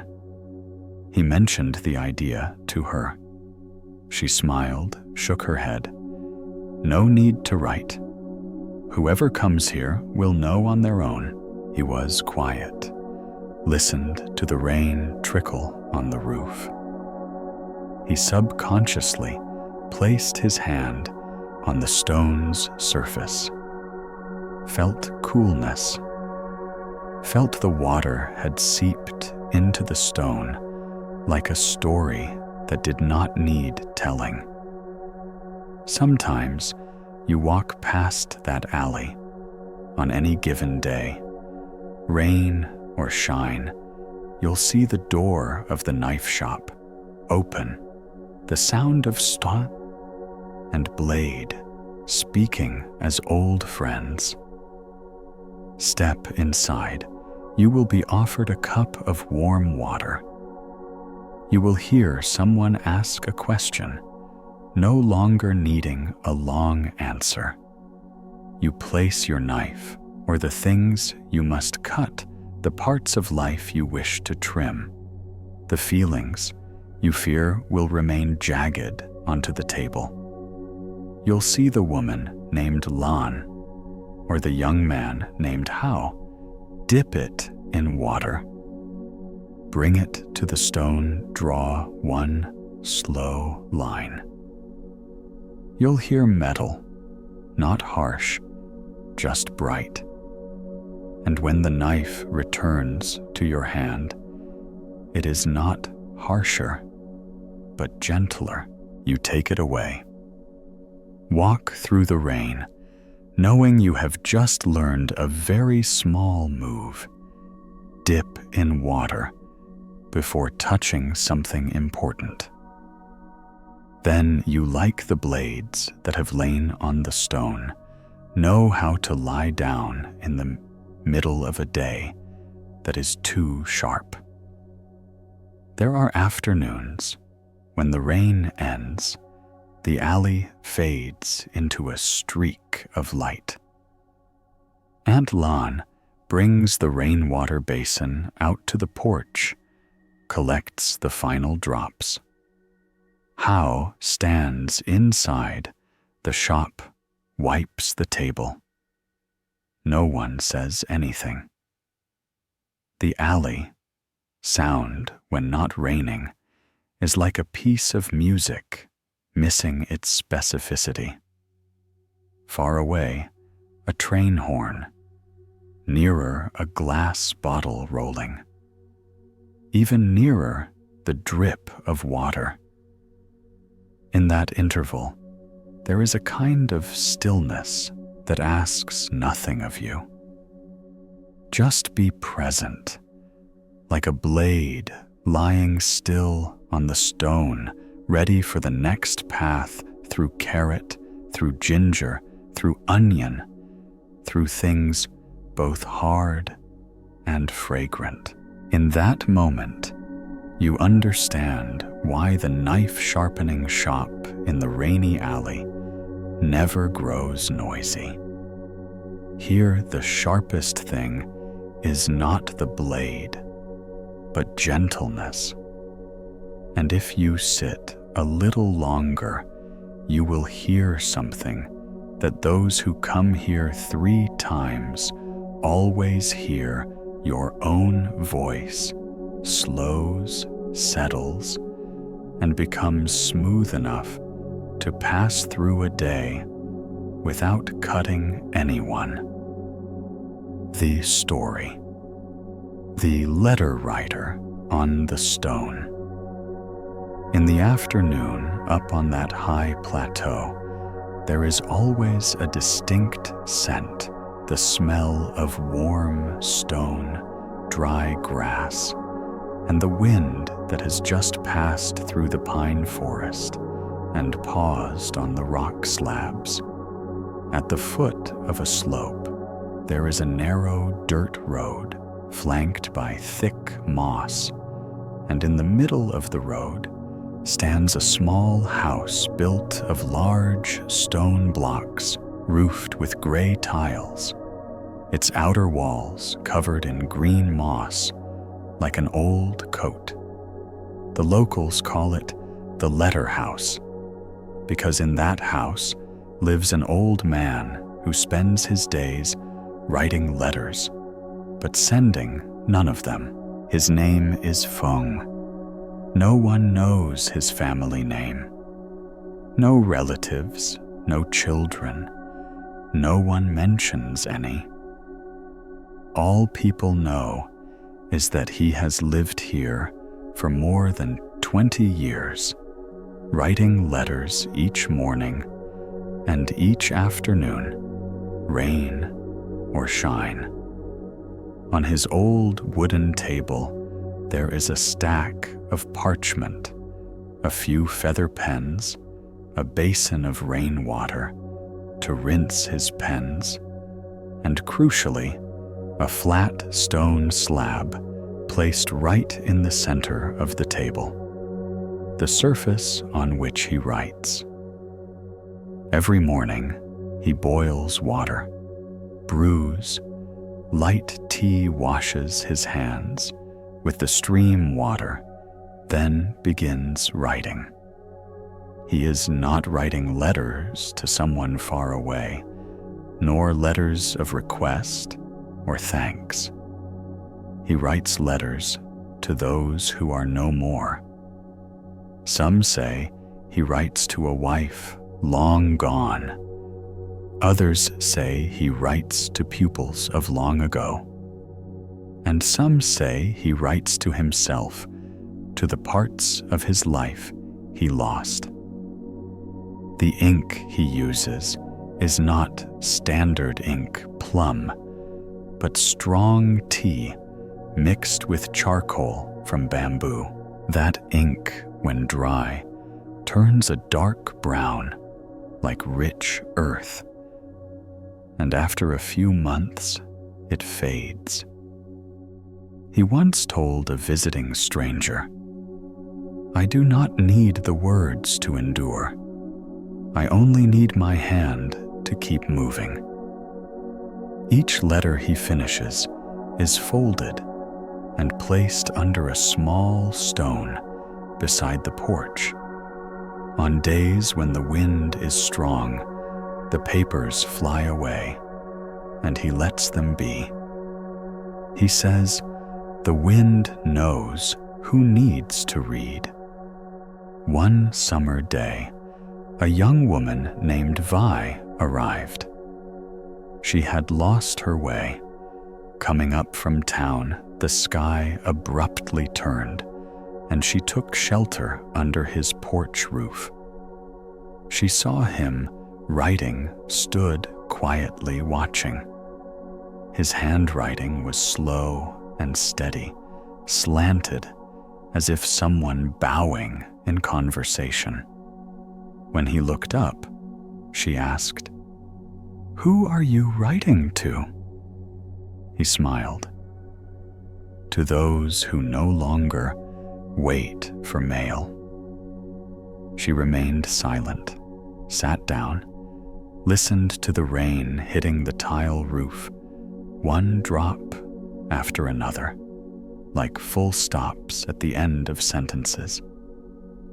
The next day, Vi returned. She said she worked in the city as a designer, looked at screens all day, typed hundreds of messages, yet did not know what writing a real letter was. She asked him if she could look at one of his old letters. He shook his head. Letters are not for reading, letters are for hearing. Then he handed her a smooth stone, told her, "Place it at your ear."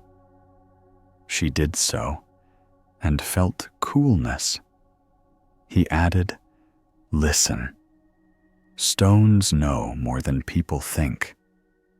She did not understand, but that afternoon she sat for a long time watching him write, watching the wind stir the sheets of paper and send them flying. One day, a boy who herded cattle passed by, stopped, and asked, "Sir, You write so much. Has anyone ever replied yet?" He smiled. "Yes. Wind has replied. Water has replied. Even silence has replied." The boy scratched his head. Silence can reply. He pointed to the stream. "Do you hear the water?" "Yes, sir. Water does not speak words, but still makes you understand. Silence is likewise." From that moment, the boy often visited, helping the old man build the fire. Carry water. Each time rain threatened, he would remind, "Go get some flat stones so I can write tomorrow." The boy asked, "Why not write now on paper?" The old man answered, "Paper can burn, stone cannot. Some words must be written where the wind cannot erase them." In autumn, Vi returned once again. This time she brought a sketchbook. She said, "I draw, but lately I cannot see images in my head anymore. I only hear sounds." He nodded. Sound is another kind of image. He took his pen and inscribed on the stone slab a line, "What has no image will become breath." Then he said, "If you cannot draw, write. Not with letters, with feeling, with water, with your hand, with the wind." She asked, "How does one write with the wind?" He replied, "Extend your hand outside the porch. When the wind passes through, do not clutch." Vi raised her hand. The wind brushed through her fingers. Cool. She smiled. For the first time in many months, she felt a space in her heart to breathe. The following month, Mr. Feng fell ill. His coughing dragged on, but his hand never stopped writing. The villagers brought him medicine, but he only drank ginger water. He said, "Words are medicine. If I stop writing, I will forget how to live." One morning, the young cattle herder saw him sitting still, eyes half closed.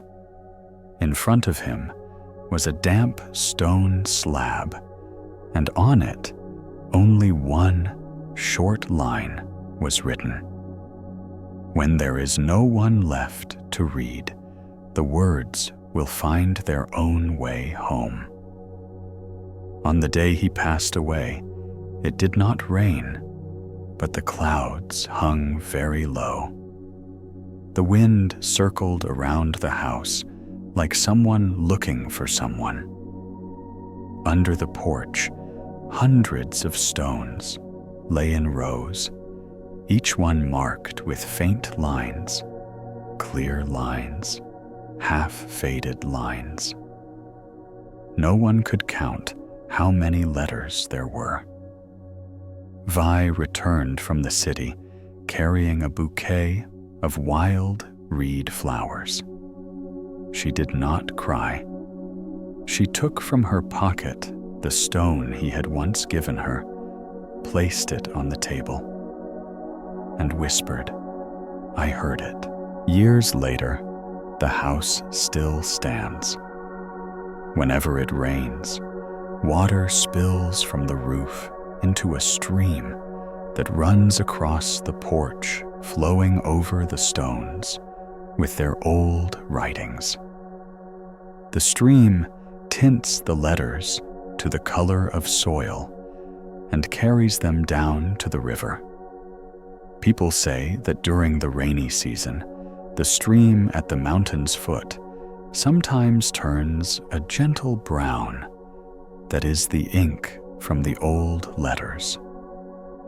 Some tourists visit and hear the story of the letter writer on the stone. They laugh, saying, "It's probably just a legend." But when they sit under the porch, place their hand on a stone, and the wind blows through, sometimes they fall quiet. Because in that moment, they hear something, a very small sound, not from the stone, not from the wind, but from someone who once wrote, now speaking in a whisper. If you have something you wish to send, write it. There is no need for a recipient. Be sincere, and the wind will find its way.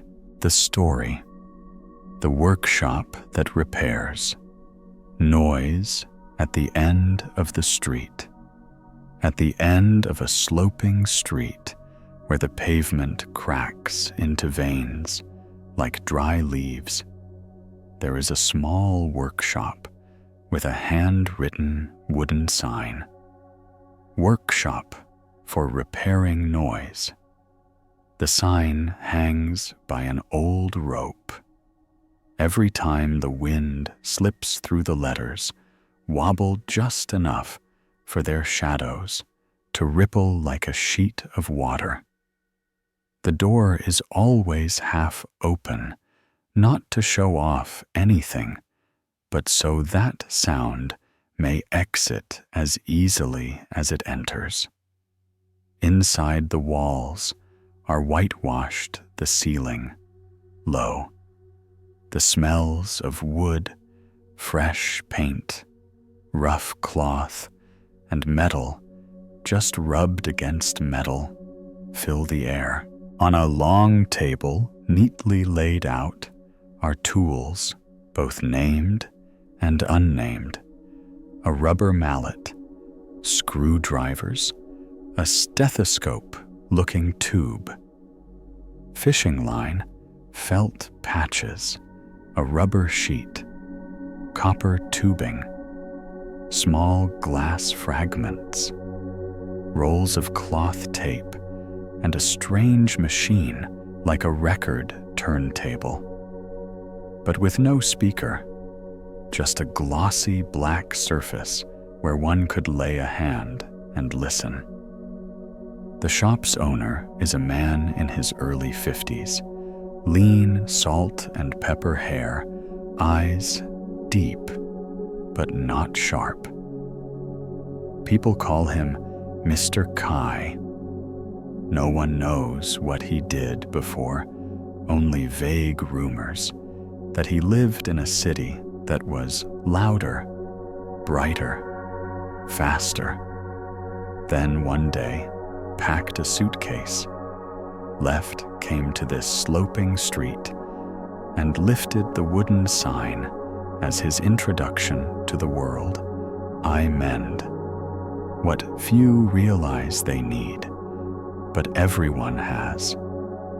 The first customer of his mornings is often the owner of the laundry shop halfway up the slope. She brings a small doorbell whose ring is too sharp. Every time a customer pushes the door, the bell screams as though cut. She says, "I only need its ring to be gentle, not silence."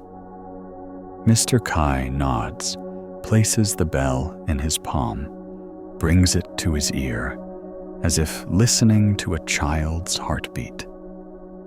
He removes the plunger, replaces the striker with a softer piece of brass wrapped in thin cloth, then hangs it on a hook and tests it. He taps lightly, the ring fractures into a smooth circle of sound. Not sharp, dropping to the floor, like a folded bath towel. The laundress exhales and feels her chest suddenly expand. A motorbike ride-share driver arrives with a helmet whose chin strap squeaks. Every time he turns his head, the squeak pricks his ear like a reminder. Do not be still. Mr. Kai sprays a little oil, but it is not enough. He replaces the plastic clip with a thin leather strip, smooths the hook glues, a felt pad with his thumb, where the strap rubs. He tests it by turning left, then right. No sound. The driver grins like a child who just solved a problem. He pays, places the helmet on his head, heads out the door, turns back, and says, "So, even silence has a value, huh, sir?" Mr. Kai replies. The value of silence is knowing when to speak softly. One day, a young woman from the cafe at the top of the street brings in a blender whose wine is like wind caught in a long pipe. She says, "Every time I blend, I feel like I'm being sucked into a funnel." Mr. Kai disassembles the machine, cleans the dust from the blades, replaces the rubber ring, adjusts the sound insulation chamber, sticks a thin sponge inside the lid. When he tests it, the wine transforms into a steady tone, like a well-fed cat's purr. The woman is surprised. Why not silence it altogether? He answers, "Every sound needs a place. Just don't let the place stand on your head." His customers are not only machines. Some come and place on the table a thing they call the sound of my heart racing, something they do not know how to set aside that surfaces at midnight when the house is still, or at a red light at an intersection. They say, "I cannot bring this noise to show you." Mr. Kai nods, but it can still be placed on the table. He points to the black machine like a turntable. He tells them to place their palm on it. The machine does not vibrate or produce any sound. The visitor closes their eyes, listens. After a moment, they cry. When asked the machine's name, he says, "The surface." They laugh, think he jokes. He is not joking. He knows some noises soften only when someone places them outside their body, for a moment sees them like a strange awe sitting at the edge of the porch. One sweltering noon, a 12th grade student brings an alarm clock. He says, "It rings at the right time, but my heart is still late." Mr. Kai asks, "When do you sleep?" The boy says, "Late." He removes the bell, replaces it with a felt-cushioned hammer, adjusts the minute hand to 5 minutes ahead. The boy protests. "That means I will wake up earlier." "But what good is that?" He answers, Not so. You wake earlier. So you know you still have 5 minutes where no one will call you. The boy is silent for a long while. He hugs the clock and leaves with a hollow. He feels is protected. Down the sloped street, the evening comes. The market noise fades. Vehicles thin out. The wind rolls along the house. Ridge, dry leaves, drop. Mr. Kai pushes the workshop door closed to the first notch. Not fully. He clears the table, wipes, oil stains, places small boxes of screws back in their compartments, as if shelving books. On the wall behind him are handwritten notes taped with masking tape. Cushion, small sound. Loosen half turn. Shoulders breathe. Wrap tip. Speak quietly. Place away from ear. Let ear richen. Each line is an experience with objects and people gathered into a guide meant for no one in particular. One time, a middle-aged woman walked in, carrying a cloth bag, her face tight. She put the bag down and pulled out a pressure cooker. "It's been exploding," she said. "Sounds like my heart wants to run out of me." Mr. Kai opened the lid and pointed at the safety valve. He explained very slowly, as if telling a story to a perceptive child. This valve is born to release excess steam. If it's jammed, the pot has nowhere for the vapor to go. Silence for too long becomes loud. She gave a faint laugh. "Are you talking about the pot? Or me?" He replied.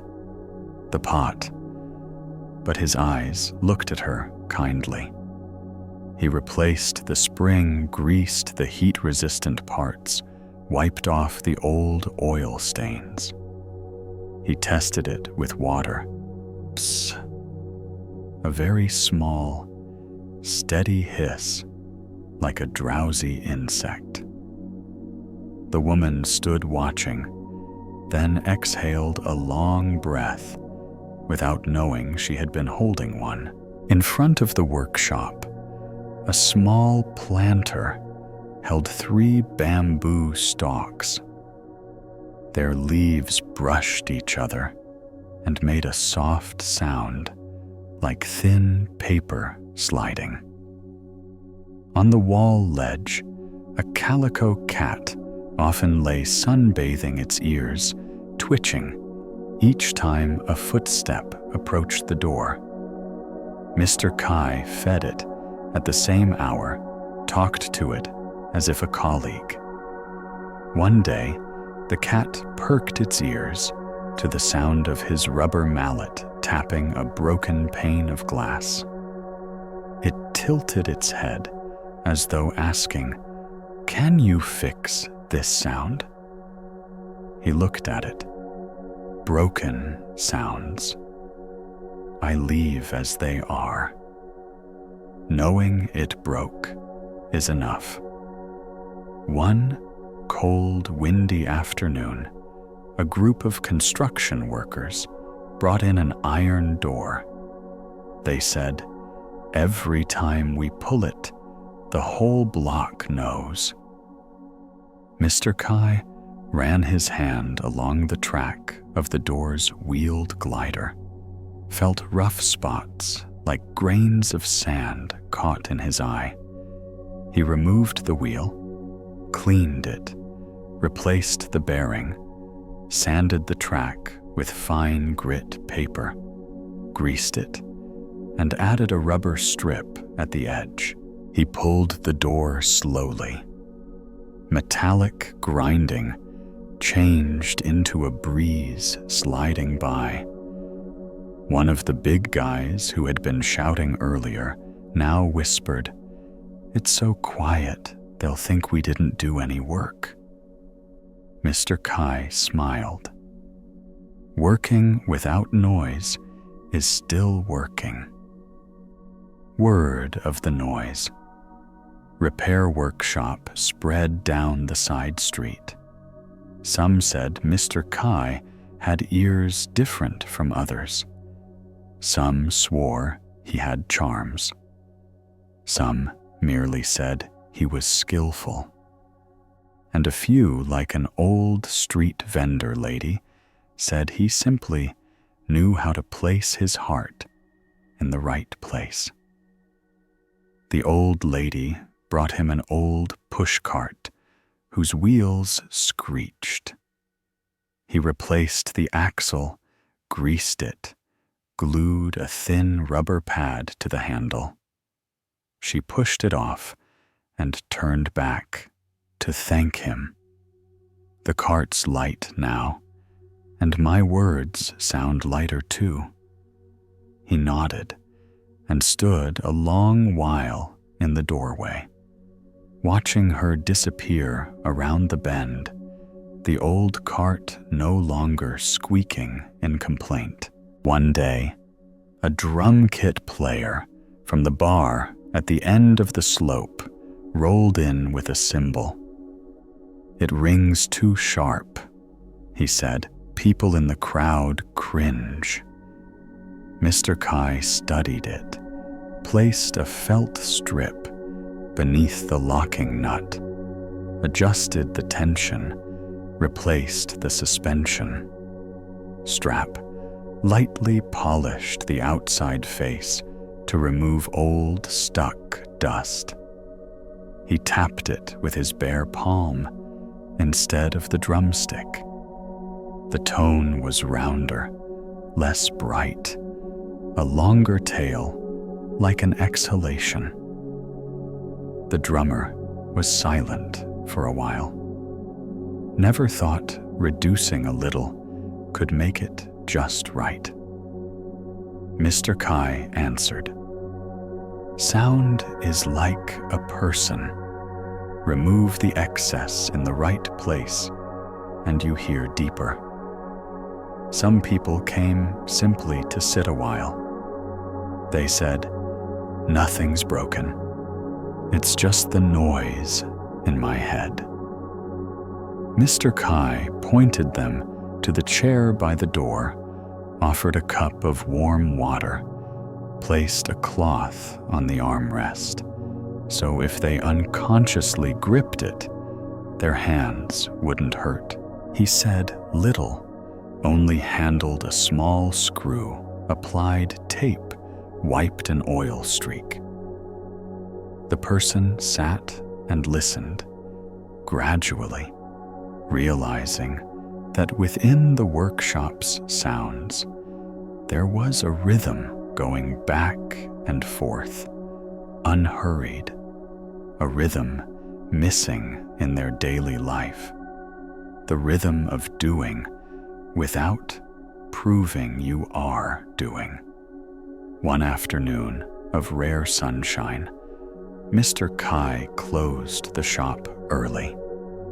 He climbed onto the roof to fix a down pipe that clanged when the wind hit it. He tied the pipe with rope stuffed felt where the pipe hit the wall, secured it with 2 screws. Finished, he sat on the roof for a while, gazing down at the sloped street. Shadows of people stretched like soft brushes. The domestic sounds rose like warmth, the chopping block water, rinsing vegetables, children whispering a window, popping open, then shut. He thought, people call all that noise, but not really. Noise is the thing that does not know where to go, that has no place to rest, that just runs around someone's head. And all those sounds he heard, here they had a home. That night, rain poured over the city. Water pounded on the tin roof, gushed down the gutters, creating an echo like falling fireworks.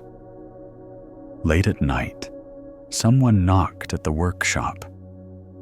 A young man, soaked from head to toe, cradling a vacuum cleaner.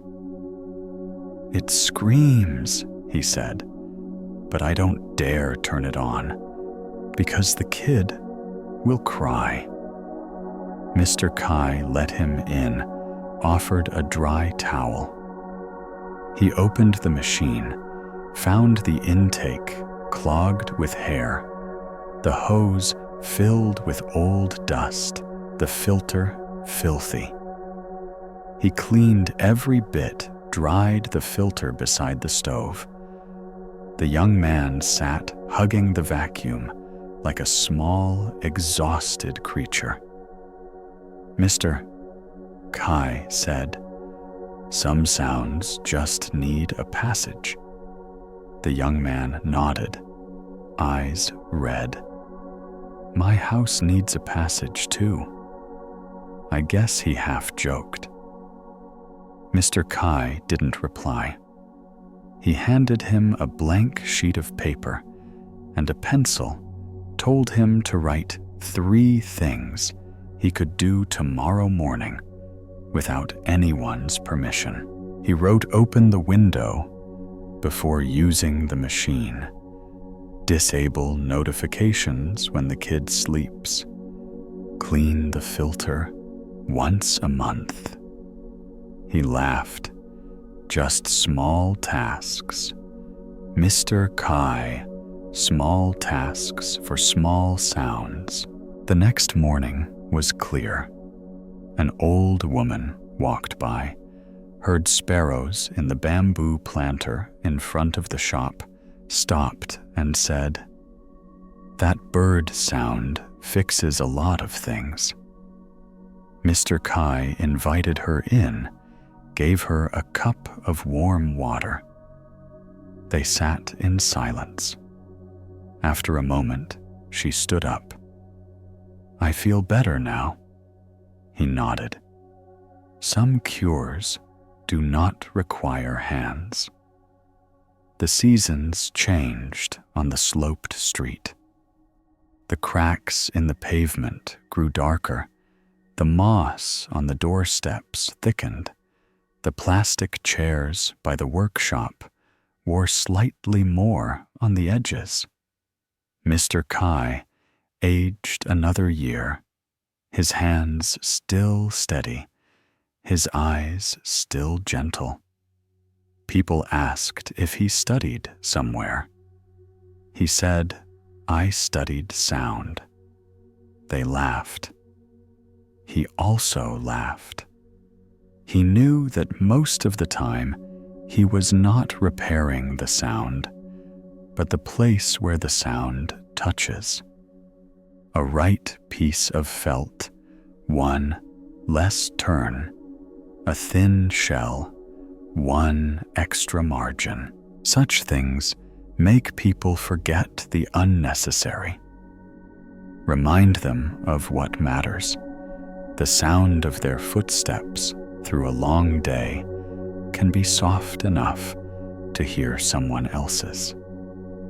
One afternoon, a little girl of about 10 led her mother to the door. The girl covered her ears, her eyes fixed on the ground. The mother said, "She's afraid of the hand dryer noise at school." Mr. Kai took down a handheld paper fan from the shelf printed with cloud motifs. He opened it and waved it in front of the girl. He asked, "Do you hear it?" The girl looked at him. He waved slower, then faster, then stopped. "This is wind when you control it," he said. "And the hand dryer is wind when someone else controls it. You still get to choose which one you listen to first." The girl uncovered her ears and asked quietly, "What should I do at school?" He handed her a small felt earplug. "When you enter that room, put this in your ear. Count to 3, then pull it out. You will hear the teacher's voice louder than the machine's." The girl tucked the felt away, smiled a smile by a paper fan rhythm. Sometimes people bring to the workshop noises which have no physical object. The repeated voice of someone, the tone of a missed call, the ping of an unanswered message, the slam of a door from an old argument. They sit down speaking softly or loudly or saying nothing. Mr. Kai places before them a small wooden box, the lid open inside, empty. He says, "Put it in here." They laugh. How he says? By naming it just enough. They try. The voice, "My food got cold," from my husband. The voice, "You are nothing," from my homeroom teacher. In grade 7, the voice, "Why not like your sister?" from my mother. The voice, "Good night," that never came. Once named, their arms drop, as if they have placed a heavy thing. Mr. Kai closes the lid of the box, sticks a label on it, "Under repair." They laugh, laughter that takes them a pace back, and often, on their next visit, the box is still closed, the label still there, but inside their heads, the old noise has less run. By year's end, the workshop looks like a room that knows how to breathe. The tools learn the steadiness of the white wall. People come, people go. Some bring cakes, some bring sweet soup, some bring a new story from home. Turn off the stove bell before you leave. Put a felt pad under the chair leg. Wrap a thin rubber on the door edge. Place the clock 1 full arm span from the bed. Make a list of noises aloud loud, and noises must be soft. Mr. Kai nods, neither praise nor criticism. He knows nothing lasts forever. Things loosen where drift. People will be noisy again. And he will sit at the table once more, turn a half-twist stick, a new piece, show them how to place their hand on the glossy black surface of the machine, and close their eyes for 1 minute and a half. One very late evening, the sloped street is empty as a photograph taken before the shutter. Mr. Kai lights a small lamp, places it on the black machine. He lays his hand on it and closes his eyes. He listens to his own voice, a long chain of sounds, repaired and unrepaired, The voices he kept, the voices he let go, the voices he thought were his, but turned out to be someone else's. He opens his eyes. On the table is a scrap of paper. He writes, "Noise is a door. When you know where the handle is, it opens." He folds the paper, puts it in the drawer, turns off the lamp, pulls the door shut, leaving 3 bamboo stalks on the porch, trembling very softly, like fingers touching in the dark.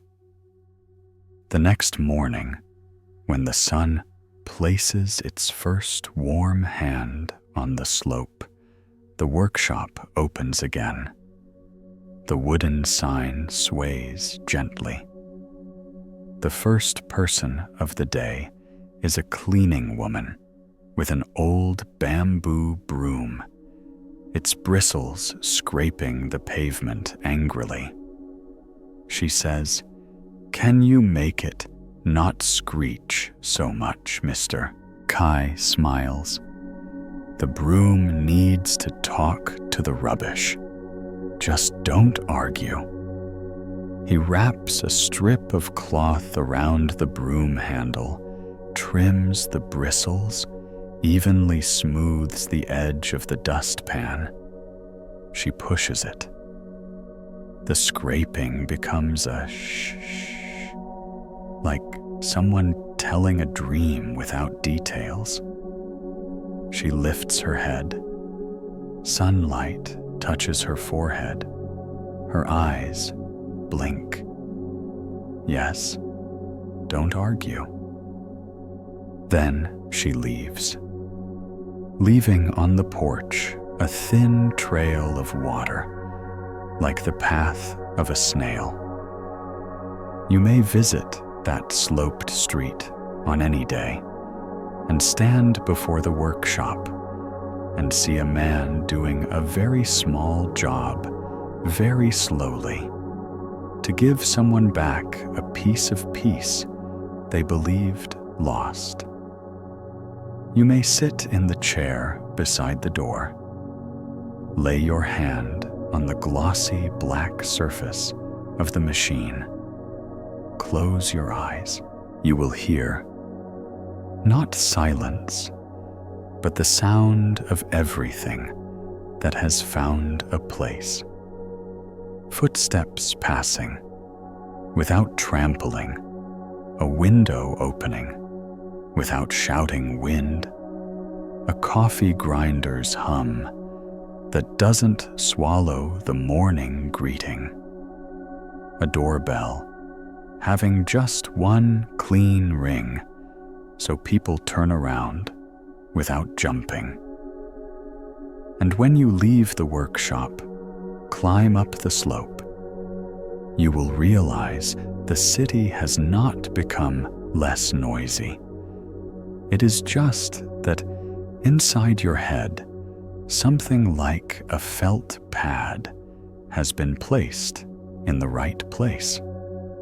From then on, the world's sounds keep going, but you may walk through them quietly, like walking through a light rain, with no umbrella, knowing that some things only leak when you hate that they leak. The story, the silence. Rental shop.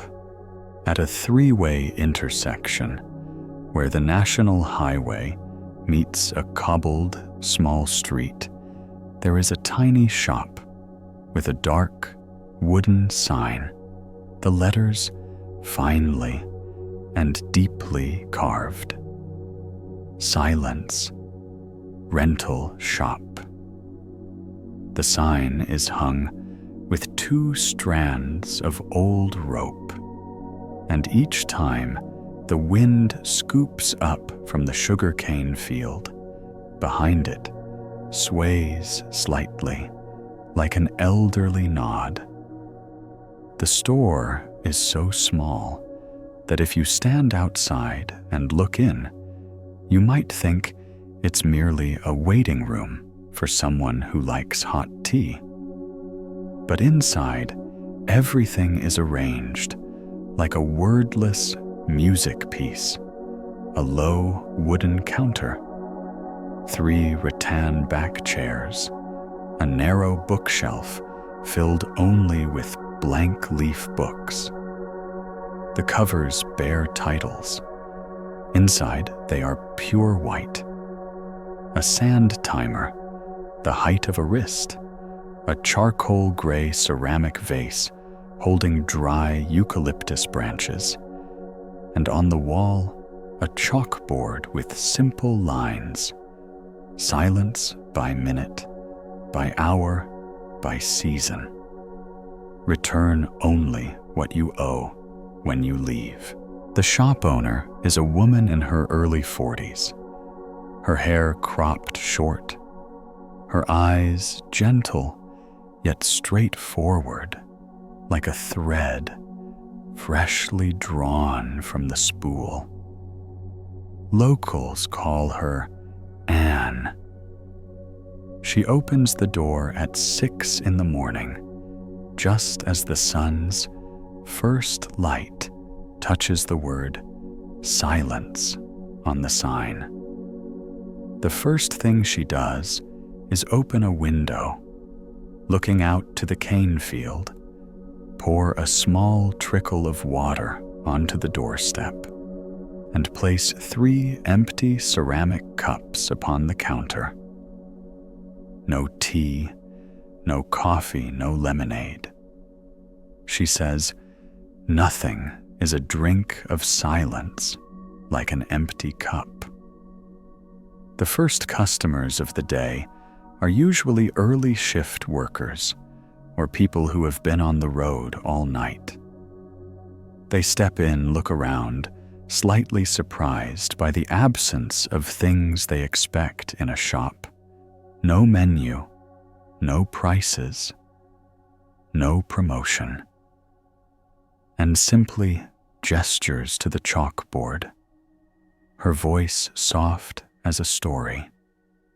Silence by the minute for the busy, silence by the hour for the tired, silence by the season for the forgetful. They smile partly out of awkwardness, partly because they feel called by name without anyone asking.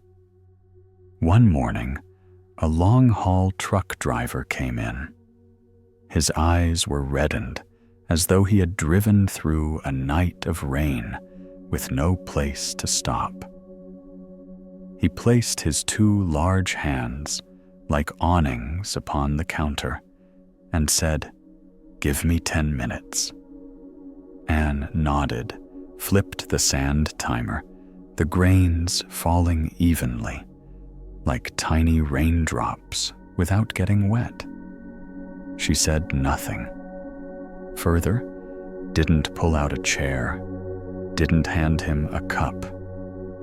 The driver pulled a chair himself, sat down, stared into the space between the 2 door flaps. When the 10 minutes were up, he stood, left behind a folded, careless banknote on the counter. Anne said, "You've paid with tomorrow's note." The driver paused, looked again, and indeed, it was a freshly minted note. He laughed, exchanged it for another, and jokingly said, "Silence must pull a day closer, huh?" Anne responded, "It simply pauses you for a moment so you can walk alongside today." On another day, a woman in a smoky gray office suit with large earphones, like 2 donuts, entered. She removed the headphones, placed them on the counter, and said, "I need an hour." But during that hour, if anyone calls me by name, please don't point me out." Anne nodded, flipped a larger sand timer. The grains fall heavy and slow. In that hour, the woman's phone buzzed 3 times. Once it lit up with a long message like a fence. Anne placed a small cloth over the screen. She didn't turn it off, just covered it like covering the eyes of a fearful horse. After the hour, the woman removed the cloth, read her messages, and found the individual words felt lighter. She smiled at Anne, asked, "Do you sell that cloth?" Anne shook her head. "I give it, but remember, this cloth is only a reminder. The silence lies in the way you place your hand. There is no music in the shop, but sometimes people say they hear a sound like a guitar string, not plucked, but still trembling. It turns out to be the old wooden door, the sand touching the glass surface, or the empty cups when someone sets them down. Every small sound there is heard fully, not drowned by another noise. Visitors gradually learn to step more lightly, breathe more deeply, place objects upon the table half a beat slower. Anne does not teach outright. She does not remind. The shop teaches by the way it lives. In a corner sits a narrow cabinet, shut in the old style. Inside are displayed types of silence, as one would display teas. Each glass jar bears a hand-written label. Silence after anger. Silence before answering. Silence for the stairway. Silence of the station platform. Silence of the unwritten sentence. Silence wearing an overdue hug. A customer asks, "What's inside the jars?" Anne opens one, smells of eucalyptus and bitter orange escapes lightly along with a rolled piece of paper. On the paper is only a short sentence, something like, "Count to 4, place your hand on your chest, close your eyes with one long blink," or "Raise your head to the light bulb. Don't switch it off. Just look." One day, a carpenter brought 3 wood scraps. He said, "My home has a child who keeps shouting. I want to rent silence by the season." Anne asked, "Which season?" He answered, "The learning to speak season." Anne opened the cabinet, pulled out a jar labeled "Silence for the Stairway," and handed it to him. The carpenter laughed, awkward. "We don't even have stairs." Anne replied, "But your home has steps from silence to speech." "Yes?" The carpenter paused for a moment, then laughed wholeheartedly. His laugh, like freshly sanded wood, smooth and scented.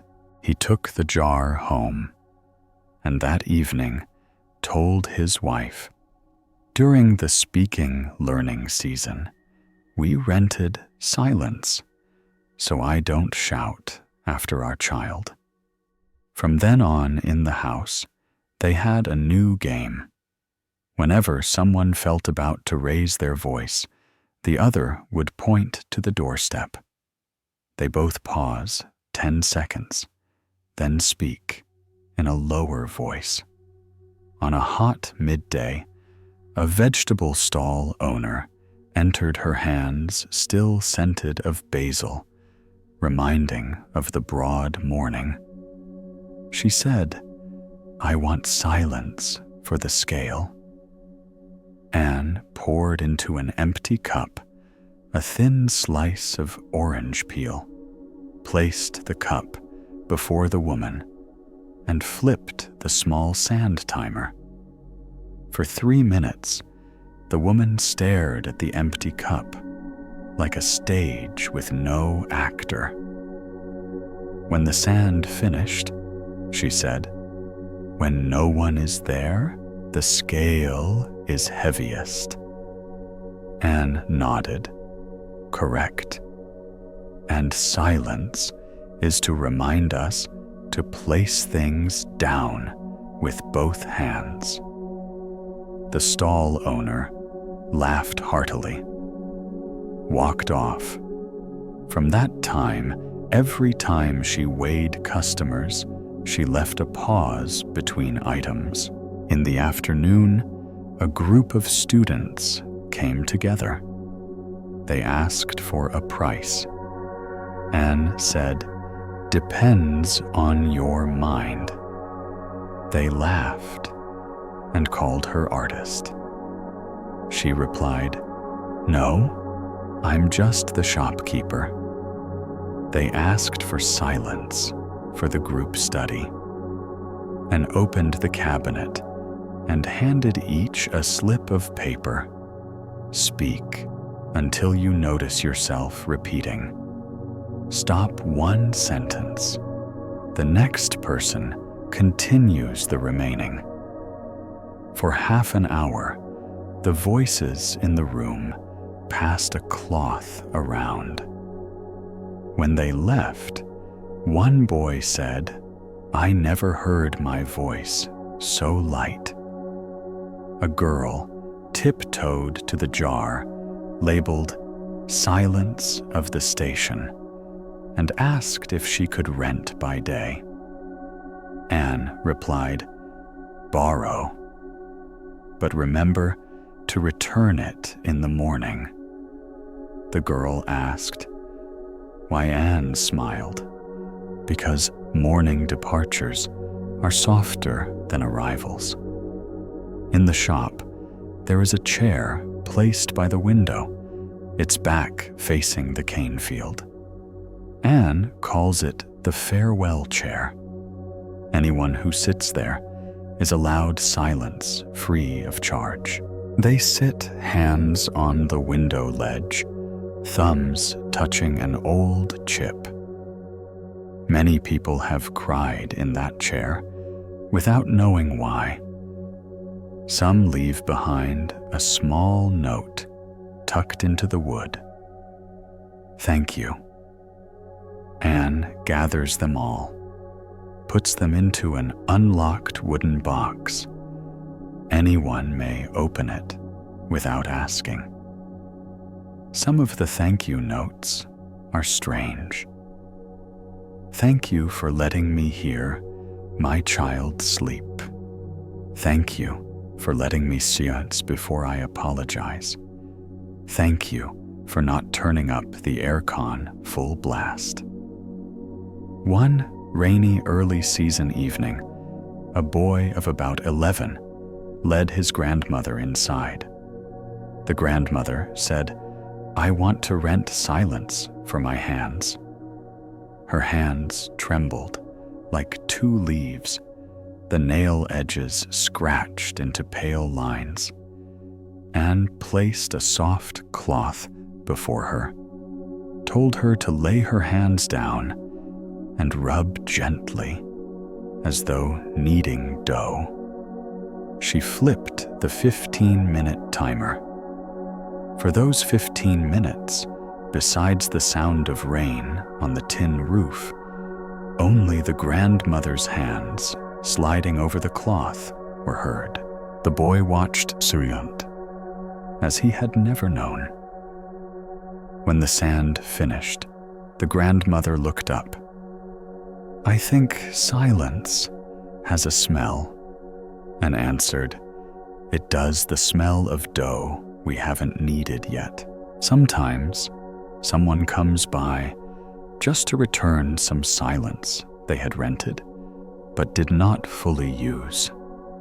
They say, "I'll give back the leftover." She receives, it meets their eyes with a calm balance, nods, and hands them a small slip of paper, reading, "Bring this to someone who needs it. No need to say, 'It is yours.'" They often take it home to someone like carrying a pastry. Strangely, everyone knows how to eat. Silence, no fork, no spoon. Just sit down. On a full moon evening, a young monk arrived, his brown robe still wet from the rain. With him was a thin young man, his eyes drooping, as though calling out something unnamed. The monk said, "I want to rent silence to teach this friend to speak." Ms. An handed the monk a jar labeled "Silence before you answer." The monk smiled. "Already have plenty." She nodded. "You have for yourself. But when you give it to someone else, you often bring words too soon." The monk bowed his head in thanks. They sat in the corner of the room. After a while, the thin young man began to speak very slowly, stumbling over simple words. Each time he faltered, the monk placed his hand on the glass jar, unopened, as if tapping a drum that is never struck. Ms. Anne stood behind the counter, watching sand fall, thinking of the seasons in a person's life. There is a season of speaking, a season of silence, and a season of sitting beside someone who is learning again how to speak out of their own quiet. The shop also had its days of closing. On the board, she wrote, "Go get some silence." People believed there was a silence market somewhere on the hill.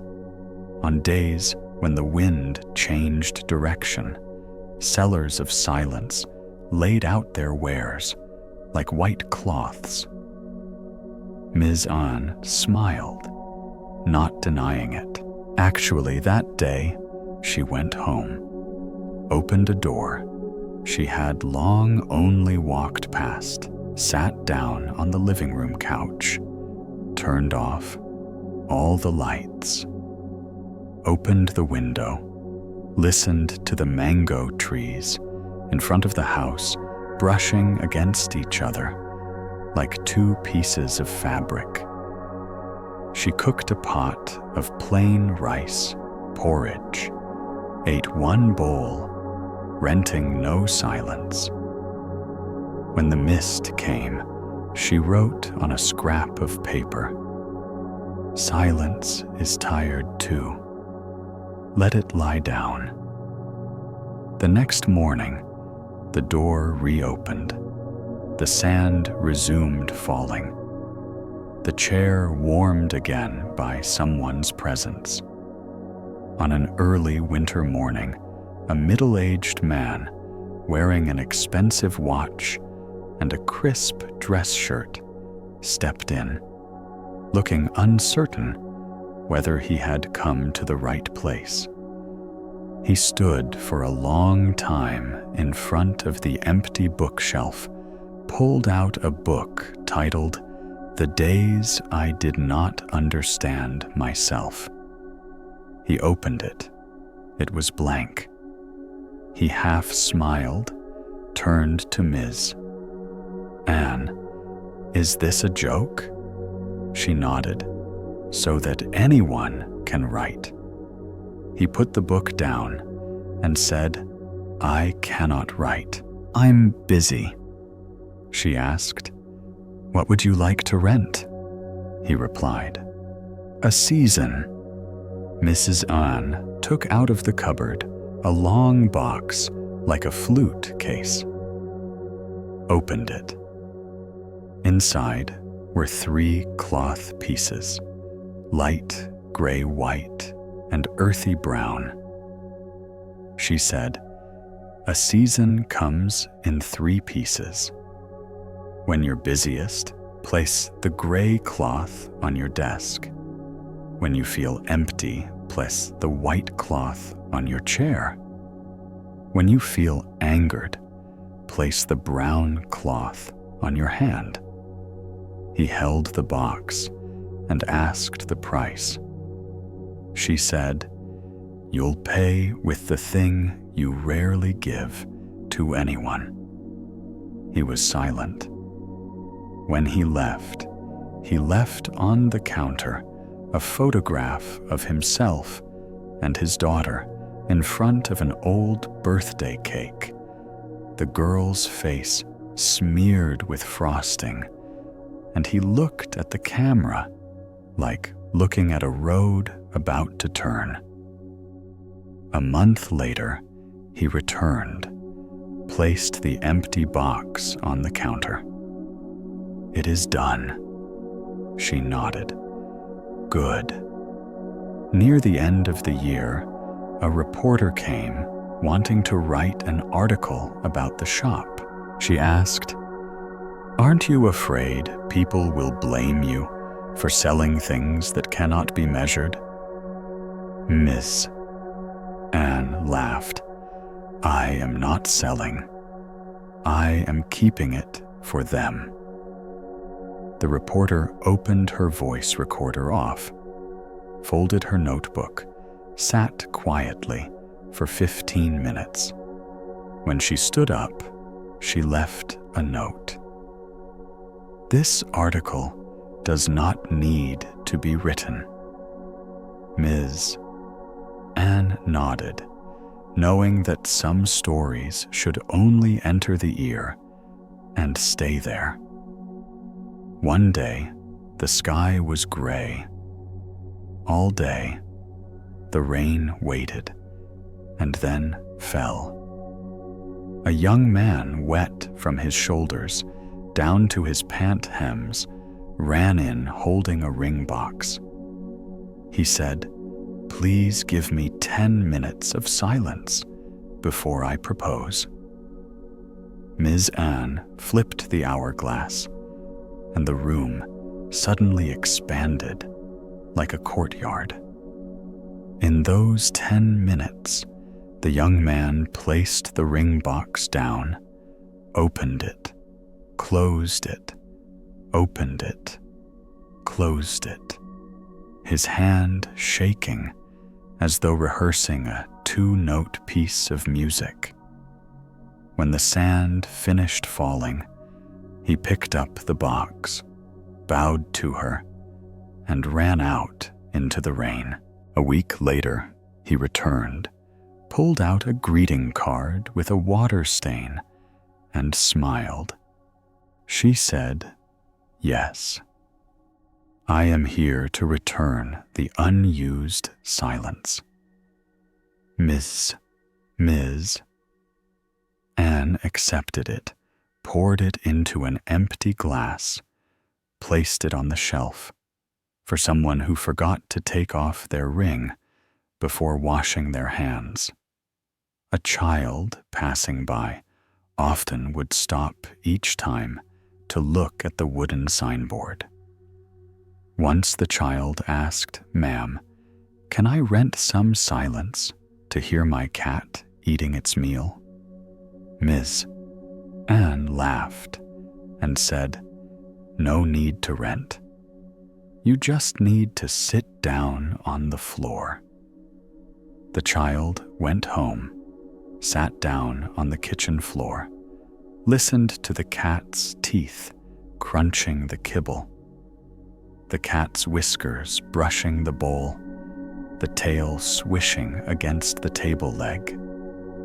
The child felt the world get closer, 2 fingers away.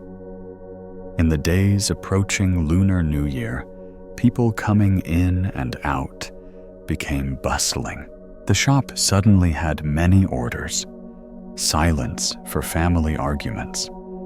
Silence before answering the question, when will you get married? Silence to eat dinner, without criticizing someone for eating slowly. Silence for sorrow in an empty chair.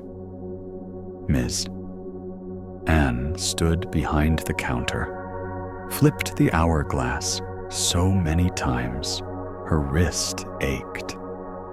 Yet her heart felt joyful, like someone giving out red envelopes she drew by hand. On New Year's Eve, she closed the shop early, walked out to the sugarcane field. Each breeze rippled the cane like wrapping paper. She stood in the field, lifted her face, listened to fireworks somewhere not too loud, and thought, if the new year had a currency, I would want it to be minutes. On the first morning of the new year, the shop opened. The first visitor was an elderly woman, clutching incense. She came in without speaking, placed the incense on the chair, glanced at the hourglass, nodded, and sat down. When half the sand had fallen, she stood up and whispered, "Thank you for letting me not have to pray with words." Ms. Anne tidied the bundle of incense, tied it with a bit of thorny string, and hung it on a hook. When the room was quiet, she too sat down on a chair, flipped the hourglass for herself. The sand grains fell like rain that did not soak the hair. She placed her hand on her pillow, closed her eyes, listening to her heart working like a skilled craftsman, not needing noise to prove presence. And then, one day, a young man with a backpack arrived, asked, "Why did you open this shop?" Ms. Anne looked out to the field, said, as if recounting someone else's story.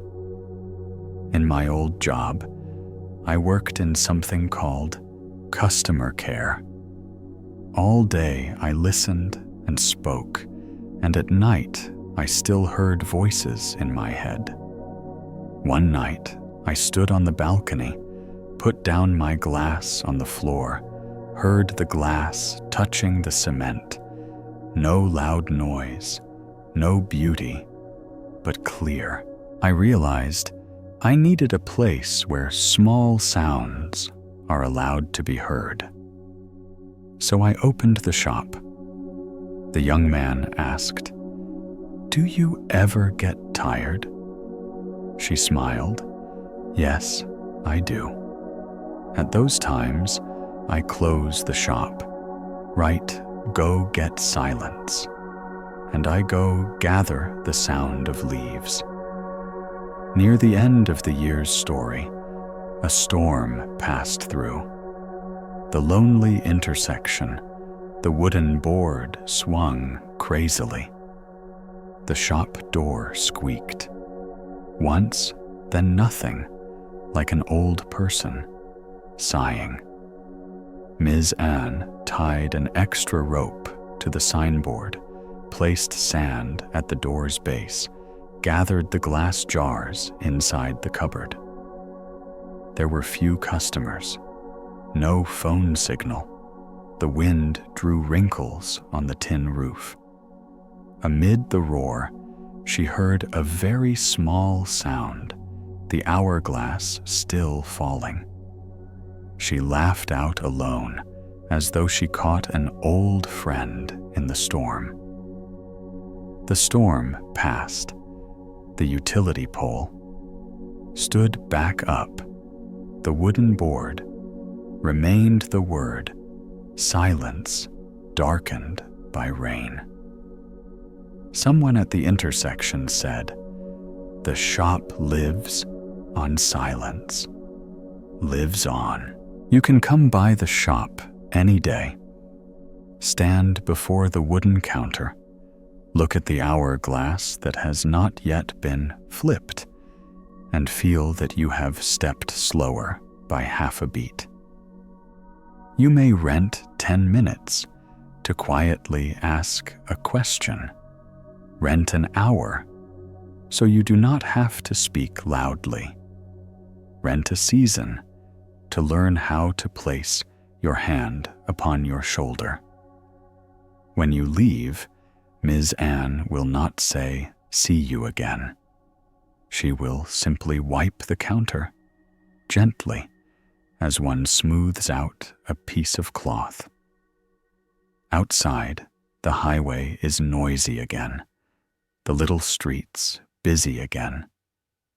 But in your pocket, you may carry a rolled-up slip of paper labeled "Silence for the Unwritten Sentence." You open it in the evening when the house has gone to sleep. Place the gray cloth on the table.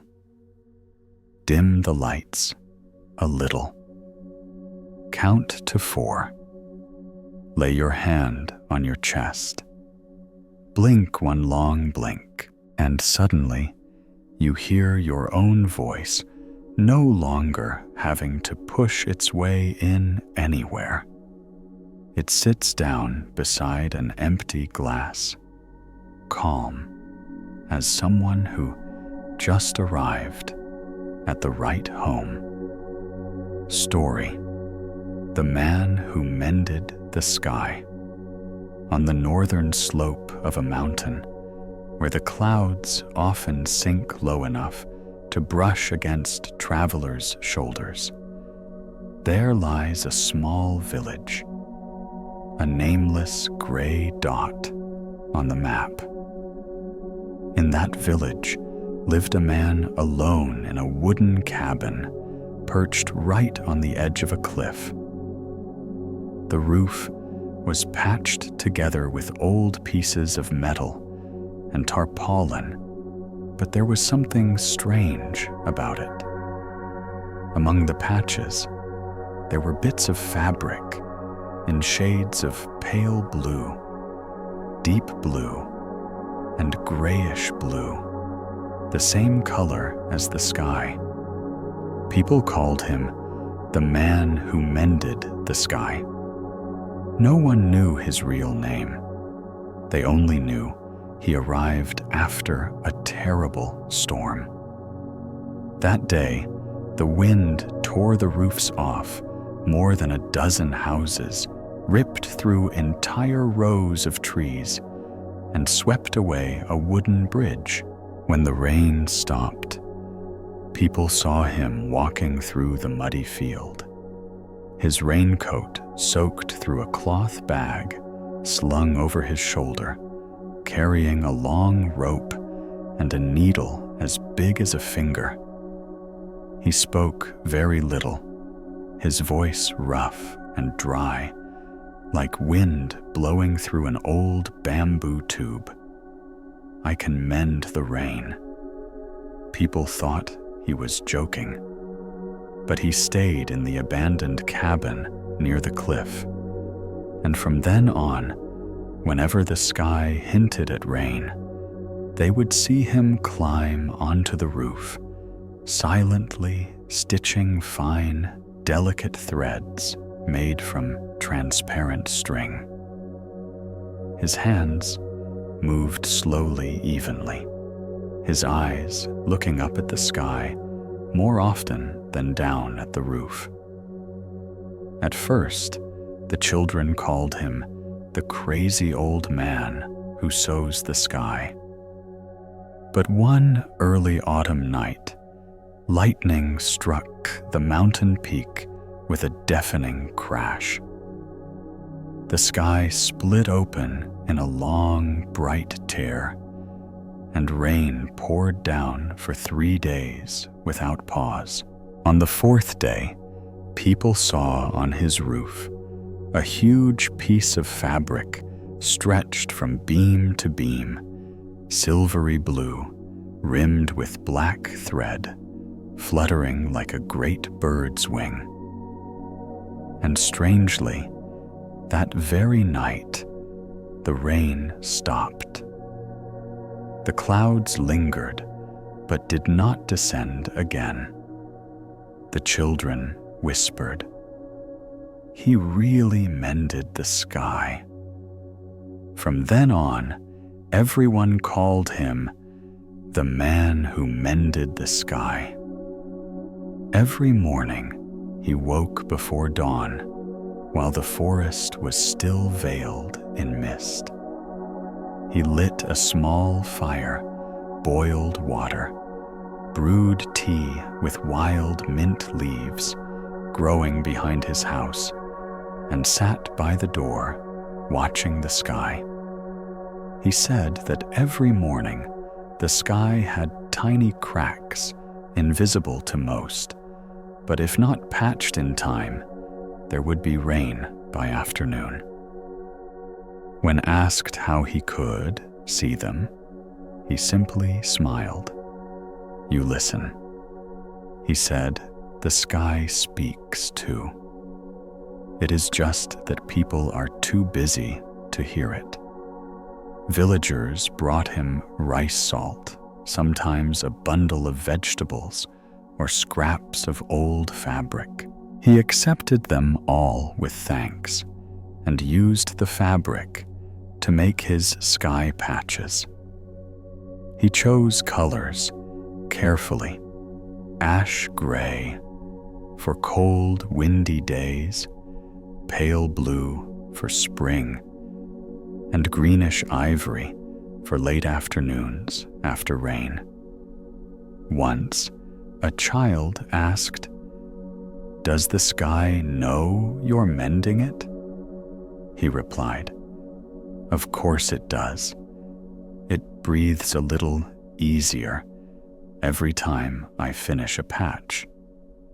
One day, a young woman lost her way on the mountain.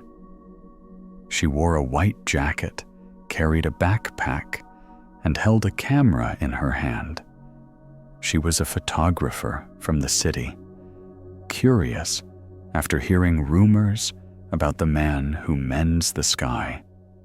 She found him sitting on the roof, head down, stitching one careful line after another into a piece of gray cloth. She asked, "Do you really believe you can fix the sky?" He replied without looking up, "You have to believe in the mending, or your stitches will fall apart. If you do not, you are only patching yourself." She laughed, thinking he was being philosophical, but then she sat and watched the way he moved the needle, the way the thread brushed softly against the tin roof, and felt a calm rhythm, slow and steady, like breathing.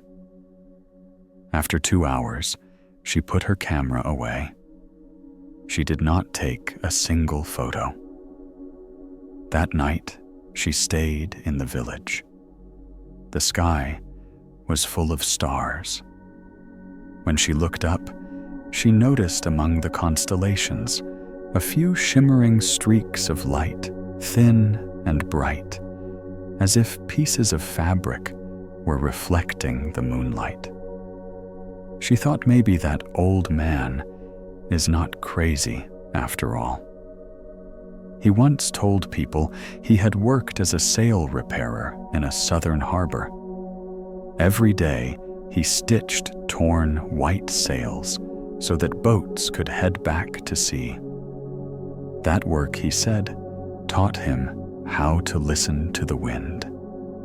When the sail is stretched just right, he said, the wind will not tear it. It will sing. One year, a great storm came. His boat went out, but never returned.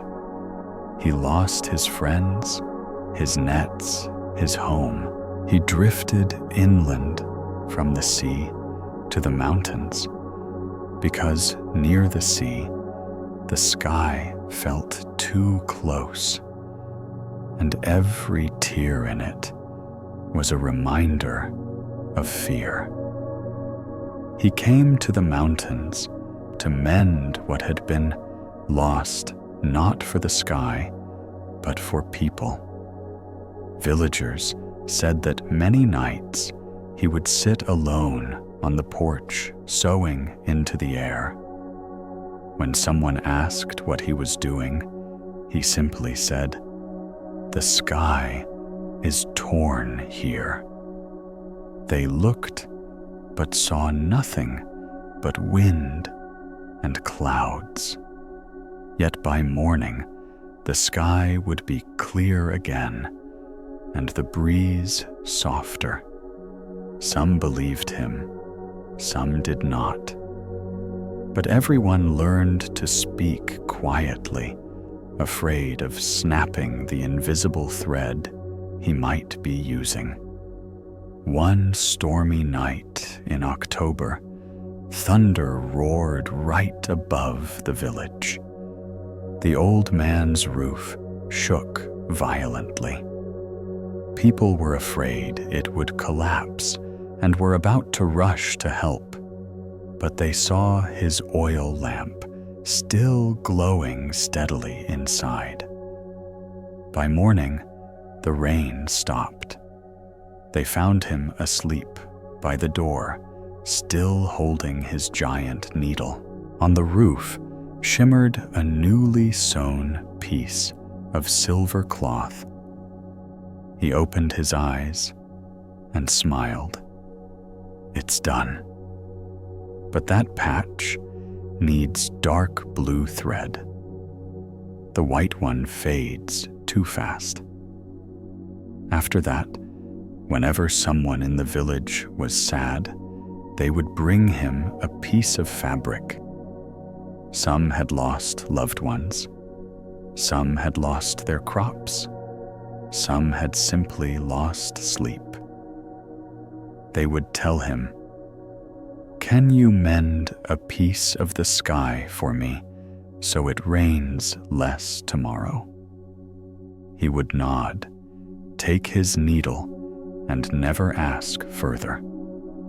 When he finished, he would hang the patch on his fence and say, "Each person has their own piece of sky. I only mend the part that shows." One day, the photographer returned. She brought a picture she had taken of the sky on the day she left the village. In the photo, there were faint silvery streaks like threads of light. She printed it out and showed it to him. He looked and said, "I stitched that part with silk thread." "I did not think it would show in a picture." She asked, "Do you ever get tired mending something that never truly ends?" He replied, "The sky does not need to be whole. It just needs not to fall apart." She fell silent and put her camera down. That night, she said she wanted to learn how to mend. He handed her a needle and thread and said, "Sew into the air, right where your eyes see the blurriest. She tried. Clumsily, the needle pricked her finger, drawing a drop of blood. He took a piece of cotton cloth, bandaged her gently, and said, "Blood is also a way of connecting the sky to the earth. Do not be afraid." She stayed for half a month. Every morning she rose with him, and every night they sewed by the glow of an oil lamp.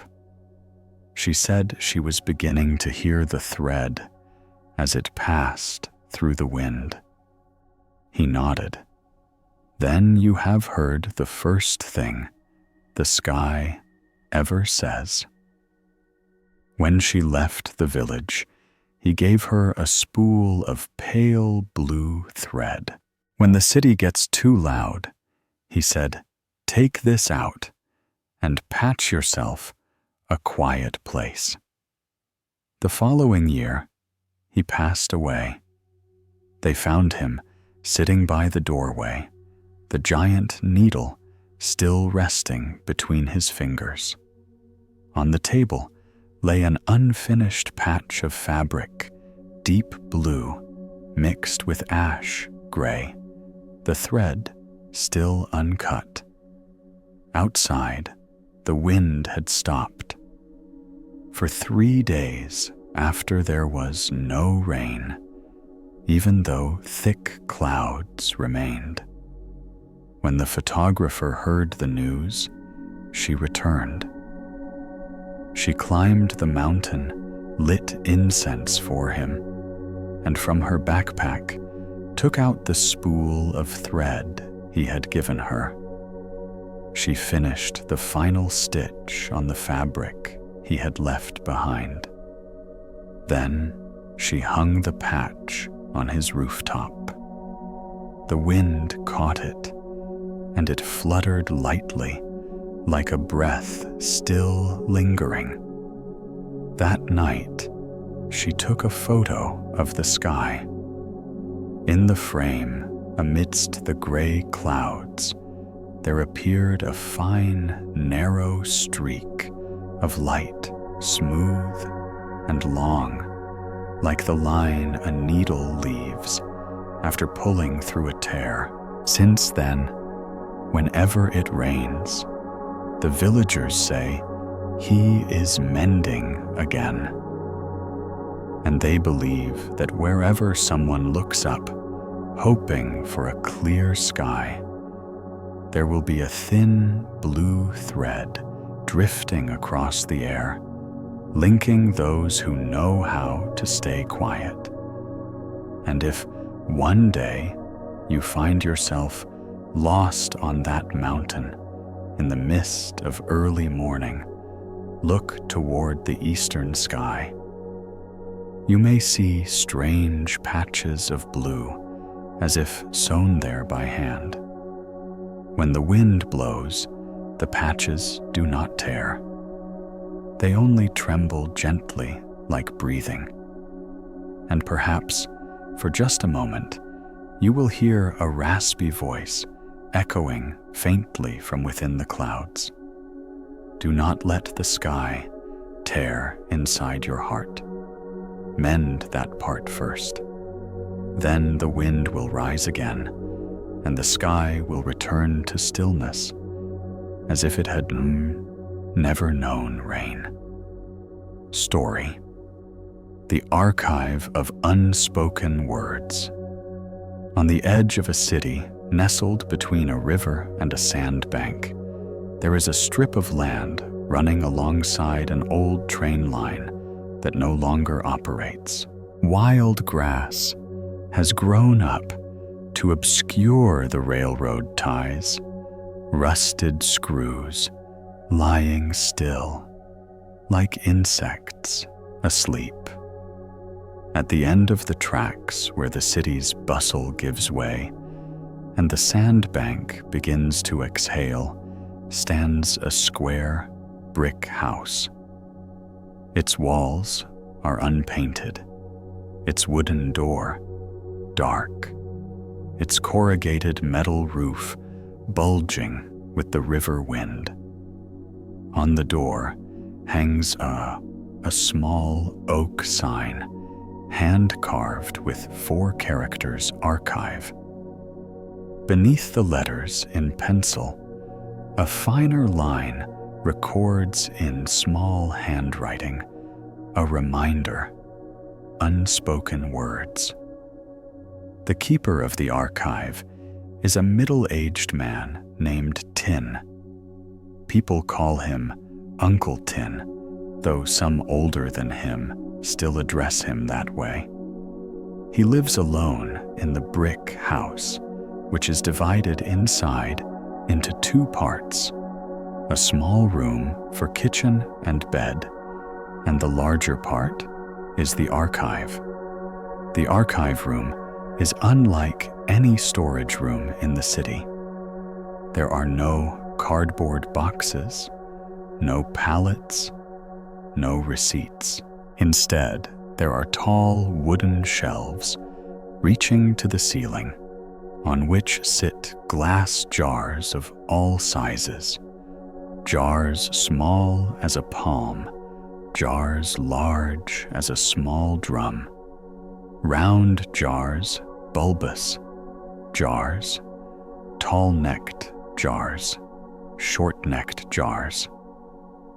Inside each jar is something invisible but tangible, like the smell of rain before the rain arrives. At the bottom of each jar, a brown paper label is affixed, written in ink. Apology, unspoken, 2018 phone call, not returned, 2021, birthday, wish swallowed at 9, a thank you, stuck in the throat, 23 letter, never sent, 1997. Each label is followed by a reference number, a dot of color, and sometimes a faint diagonal slash, as though the writer hesitated. Every morning, Uncle Tin opens the archive, wipes dust off the rows of jars, changes the water in the eucalyptus vase in the corner, checks the leaks in the corrugated roof, then sits down at a long wooden table by the window facing the river. On the table lie a canvas-covered ledger, already worn at the corners, an ink pot, a coil of twine, a roll of gray fabric, ribbon, a utility knife, a wooden clip shaped like a leaf. He records dates, the numbers of new jars entered, writes short lines, like captions under a photograph never taken. A man brought the word child, unspoken since July label, dark blue shelve, row L, 3rd from bottom. Or 3 children, left 3 words sorry, missing the fault, shelf row. See 2nd from bottom, low-necked jar. Visitors to the archive of unspoken words are not many, but there are a few each day. They come at different times, early morning, when the mist is still white, noon, when the river sparkles like a sheet of salt, late afternoon, when somewhere the train's whistle still doesn't know, the line is silent. They enter without appointment, look around the rows of jars, as though stepping into a forest of things you cannot hold. At first, each person is somewhat startled. Some laugh, some blush. Some stand for a long time in front of a label. Unspoken phrase, as if they have seen their name written in odd handwriting. One early autumn morning, a young woman arrived with a canvas bag. She introduced herself as Na, an accountant at a small firm whose house is 3 bus rides away. Her voice was low, her gaze on the bag she clutched in her hands. "I want to deposit a few things," she said. Uncle Tin nodded, poured her a cup of warm water, pushed it toward her, like launching a small boat. "Have you written them down on paper?" he asked. She shook her head. "I cannot say them." Uncle Tin opened a drawer, took out a stack of brown papers and a pen, and placed them on the table.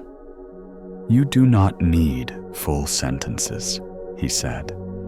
"Just write the words like bullet points for someone who will listen with ears." Nya sat, head bowed, her shoulders carrying the fatigue of someone who sits long. She wrote separate words. "I'm sorry, Mother. Living room, dark, waiting. Do not leave. Do not say that, okay?" She folded the small slips of paper, handed them to Uncle Tin, like handing over a bundle of fallen leaves. He read them, asked no question, his fingers touching the edges as if touching the tear in a coat. He selected a low-necked jar, affixed a label, spoken slowly. September, placed the slips inside, sealed the lid, bound the jar with gray ribbon, placed it on the shelf near the door. "Place it low," he said, "so that each time you pass, you can reach out." She smiled shyly, her eyes a little wetter, thanked him, then asked, "When can I retrieve them?" He replied, "When you can say one word, longer than one breath." That afternoon, a middle-aged man entered. He wore a white shirt tucked in neatly, a tie canted 1/2 centimeter shiny shoes with dust at the toes. He placed a wooden box on the table, opened it. Inside were folded letters, each addressed in the top right corner to one person. "I have not sent any," he said, "and I probably never will."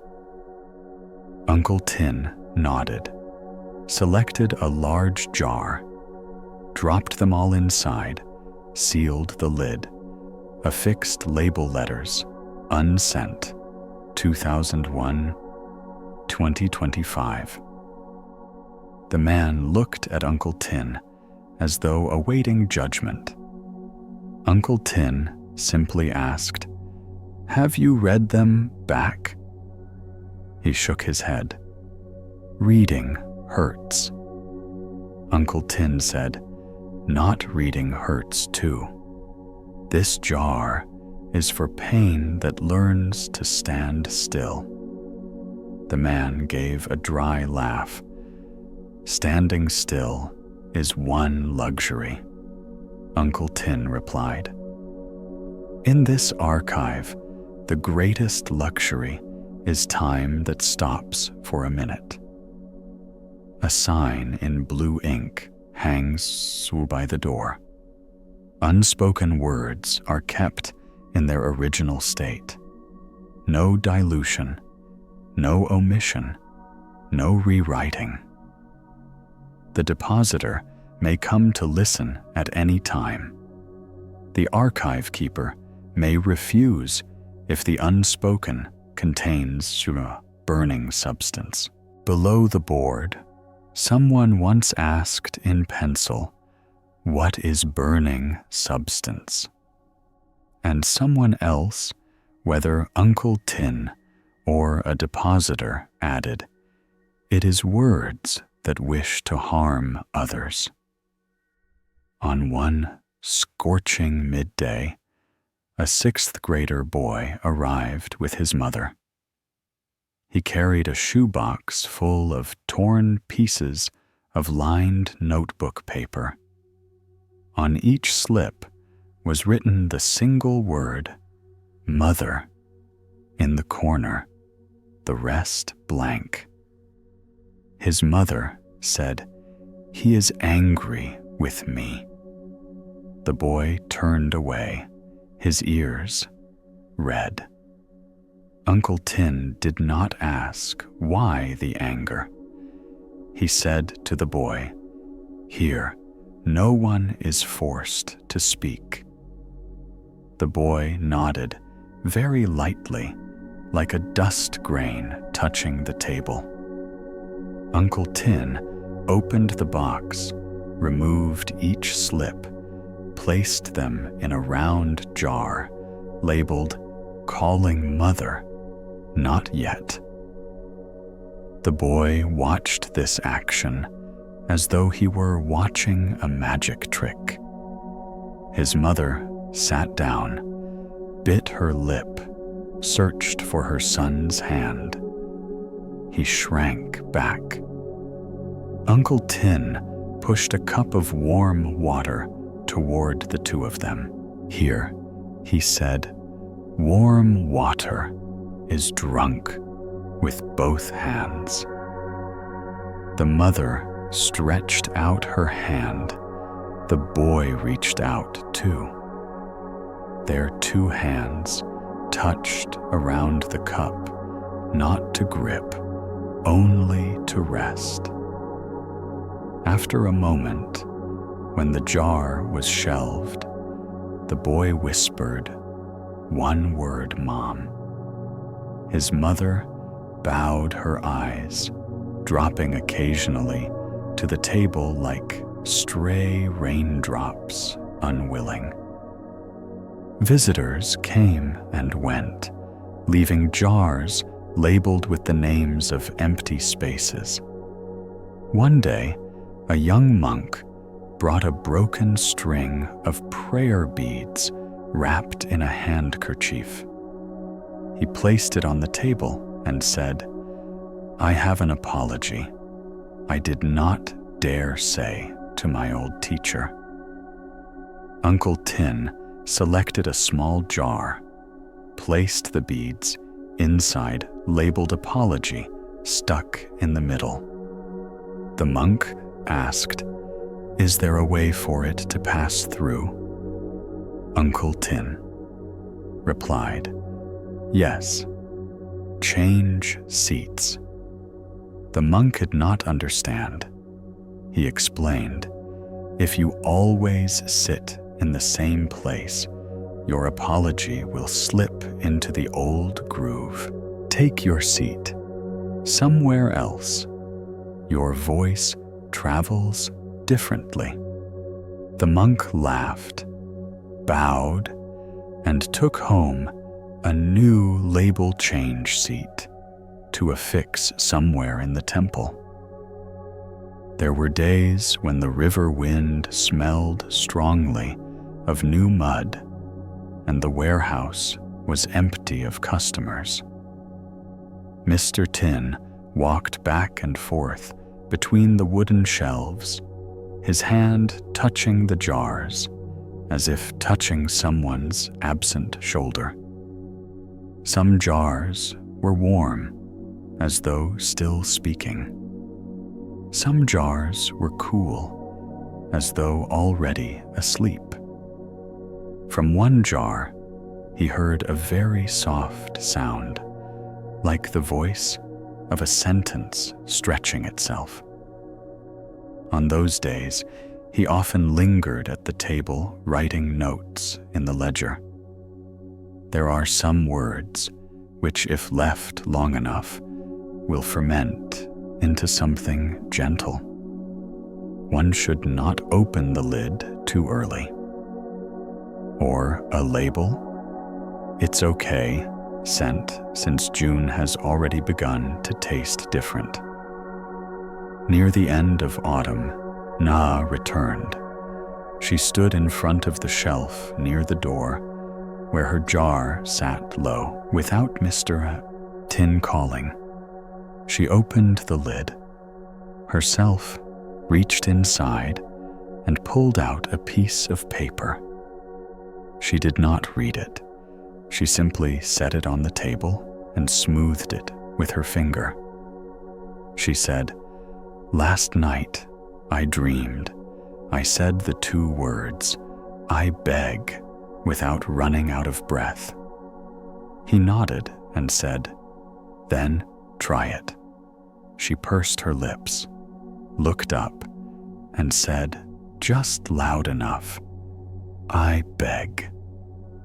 The word beg passed through her throat like a small boat under a narrow bridge. She did not cry, but her eyes looked brighter. She took another piece of paper and wrote the word fault next to beg. She handed the paper to him and said, "I will go say the rest at home." He did not praise her. He simply pasted a thin label on the jar on the way. One cold wind afternoon, an old man arrived wearing a fedora, a wool scarf around his neck, carrying an old suitcase. He placed the suitcase on the table, opened it. Inside were dozens of cassette tapes, each labeled draft of the speech, never delivered, recording of farewell before the business trip, 1995 account, about father, 1979. He said, his voice hoarse, "I used to be someone paid to speak." Then he was silent, looking at the river. Mr. Tin wrapped each tape in oiled paper, placed them in large jars, labeled them, numbered them, and stacked them onto the high shelf. High shelf is so they are harder to reach, he explained. Some things must require someone to climb a ladder, so they know how far they want to go. The old man nodded, smiled faintly. "I have stood on too many ladders already," Mr. Tin said. "This time there will be no audience." The old man said, "Uh-huh," took from his jacket a small cassette player, old but clean, and placed it back in the warehouse, like returning a key that had been used for a lifetime. One evening, the city lost power. The warehouse sank into a darkness that was not quite black, just thicker than usual. The sound of insects from the sandbanks crept in. The river below no longer shimmered, but breathed evenly long. People still came because the warehouse door did not lock. Mr. Tin lit an oil lamp. Its yellow-green light painted a warm circle of light on the brown paper labels. In that light, the jars seemed to change weight. A woman arrived, holding a wet cat. She said, "I want to send a 'don't go' that is already late." He accepted. It did not say, "Then it is too late." He labeled "Don't Go 11" 17 p.m. and placed the jar on the middle shelf. She stood staring at the jar for a long time, then bowed her head to thanks. The cat slid from her arms, jumped onto a chair, curled up, and slept. The warmth from the cat made the warehouse less strange. Word about the archive warehouse spread slowly, like an underground stream. Some said Mr. Tin was eccentric. Some said his work was pointless. Some said when they visited, they felt less sharp. Some said they went home able to say a sentence that before they always stumbled over. Visitors from far away were driven by friends. Visitors from nearby walked across the sandbank, crossing a strip of dew-wet grass. On social media, there were a few photos of the wooden sign and the warehouse door. The captions, usually short, place where you do not have to say anything. Mr. Tin did not have a smartphone, did not know about these things, or maybe he did, but did not change the opening hours, 8 in the morning, 4:30 in the afternoon. Sunday opens later because he goes to market to buy rattan. At the beginning of the new year, he added a wooden shelf. This shelf was the lowest dedicated to sentences with oneself. The labels read, "It's okay, but honestly, today I am tired. It is okay to rest. Don't try to be like just slowly. This time, don't scold yourself." The shelf was low, so that people passing by could easily reach in and also easily take out. He wrote in the ledger, "People more easily forgive others than themselves." A low shelf, so you do not have to reach. One drizzly day, a young man came, his hair wet, hoodie dark eyes, blood red from lack of sleep. He placed on the table an old phone screen, cracked across with an open, unsent conversation. He said, "I want to send the messages I never will send." Mr. Tin smiled. "Phones in jars will not ring." He replied, "Good." Mr. Tin placed a piece of gray cloth at the bottom of a jar, put the phone in, and shut the lid. The young man sat down in a chair, hands clasped, head bowed lightly. When he got up, he asked, "May I borrow a sentence from the warehouse?" Mr. Tin asked. "Which sentence?" The young man said, "The sentence, 'Do not reply immediately.'" Mr. Tin wrote that sentence on a white label and handed it to him. "Stick it on your mirror," he said. "Every morning, read it as brushing your teeth." Summer came. The river ran low. The sandbank revealed cracked mud patches. The warehouse grew hotter, but the scent of eucalyptus in the jars was stronger, like standing near the nose of someone breathing evenly. Enna arrived carrying a small package.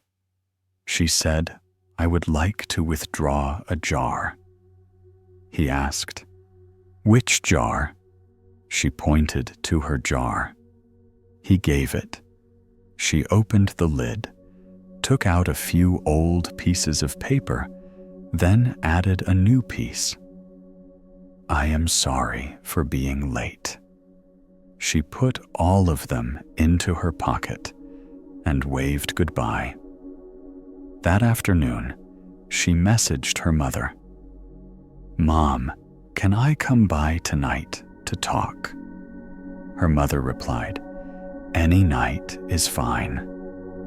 A few months later, she brought a photo of her living room showing two women sitting on a sofa between them, a glass of water on the table, their hands touching that glass. She placed the photo on the table, said nothing. He looked, then pasted the photo into the ledger's cover, like pasting a label onto a jar, just withdrawn from the shelf and used properly. One day, the warehouse received a parcel. The sender was a stranger from another city. In the letter, he wrote, "I cannot come. Please keep for me a 'I miss you, Father,' never spoken. I will try to say it. If I can, I will come back to ask for it."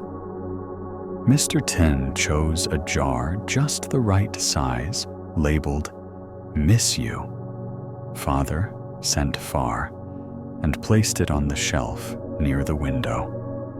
From that day on, every morning, he opened the window early so that the river wind could blow across the jar a while. He believed that the wind brought the smell of water to places where someone needed to hear themselves. At the end of that year, the city upgraded the railway line, saying trains would run again on the old section. Project staff arrived, saying the warehouse lay within the clearance zone. They produced blueprints, straight lines across the sandbank, like freshly sharpened knives. Some said the warehouse was illegally built. Some said the warehouse was a spiritual asset of the area. Some said tear it down to make room for the future. Some said keep it so we do not forget. Mr. Tin sat at the table, listened to it. All did not argue. That evening, he opened his ledger and wrote one line. "If the warehouse must go, where will the unsaid words be?" Then he folded the ledger, turned off the lamp, lay down, listening to the river striking the shore like a heartbeat trying to hold on. The day of the decision came earlier than expected. A crew wearing reflective jackets and hard hats erected a temporary fence around the sandbank. They said they would dismantle the warehouse within the week. The news spread faster than the wind. People who had sent words, people who had withdrawn jars, people who had once passed by and felt lighter, came in turn. They touched the walls, the wooden shelves, the brown labels, as if touching a gentle creature about to depart. Anya arrived standing at the door, her eyes wet. The old man with the cassettes came, his hand trembling. The boy, who was in 6th grade, now in 8th grade, brought his mother, and the mother smiled. "He talked too much already, sir." A young monk arrived, placed a small candle beside the door, lit it, then immediately extinguished it like the blink of an eye. Mr. Tin opened the warehouse for everyone to take the jars bearing their names. The other jars he packed up in brown paper, recorded in a list carefully tied with rattan, placed them into 2 wooden crates. "Do not leave them here," he said. "Unsaid words that are lost will drift into the noise." On the final night, the warehouse was open late. The river outside rose the sandbank wet. Mr. Tin sat at his table. The cup of warm water cooled, then was refilled. Near midnight, everyone had gone, except Na. She sat in the chair by the window, holding an empty jar. "I want to leave something," she said, "but I do not know what to call it." Mr. Tin nodded. "No need to name it. Empty is also a kind of full." She placed the jar on the lowest shelf. The label read, "Unnamed enough." She bowed and left. He watched her, go aware that the warehouse held not only unsaid words, but also the moments just sufficient for a person to find their way. The next morning, when the dismantling crew arrived, they found the warehouse door open, but the main hall was empty. The wooden shelves still stood, but not a single jar remained. On the table between the linen-covered ledger and the pen box lay a wooden sign, "Archive Warehouse," the unsaid words. Below the sign was a piece of brown paper on which Mr. Tin had written in ink, "Warehouse moved to the place where 2 hands are placed around a cup of warm water." The man in the hard hat read the note, scratched his head. The young worker looked at his own hands, unconsciously clasping them as if holding an invisible cup. He felt warmth. Mr. Tin did not disappear. He walked along the river, carrying 2 wooden crates tied tightly with rattan rope. He passed the sandbank, the early market, a newly built concrete bridge, rows of low houses, and reached a small courtyard full of bamboo. There stood an old tiled house with dark wooden doors and a bamboo wind chime hanging in front. He knocked. A middle-aged woman with gentle eyes opened the door. She smiled. "You are here." He nodded. She led him inside and pointed to the room on the left, its white walls already fitted with wooden shelves. "The new warehouse," she said. He put down the crates, untied the ropes, lifted each jar, outplaced them on the shelves, adjusted the labels, noted their numbers, just like placing old birds into a new cage freshly opened in the fields. He opened the window. The breeze flowed in, brushing against the jar lids, like gently touching the foreheads of words not yet spoken. He poured a glass of water, placed it between his hands. That afternoon, Naha came looking for the new warehouse.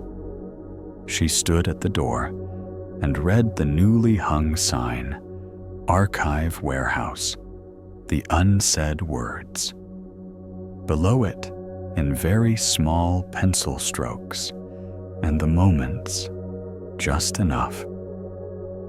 She stepped inside, saw the wooden shelves, the glass jars, the brown paper labels, and saw Mr. Tin sitting at the table.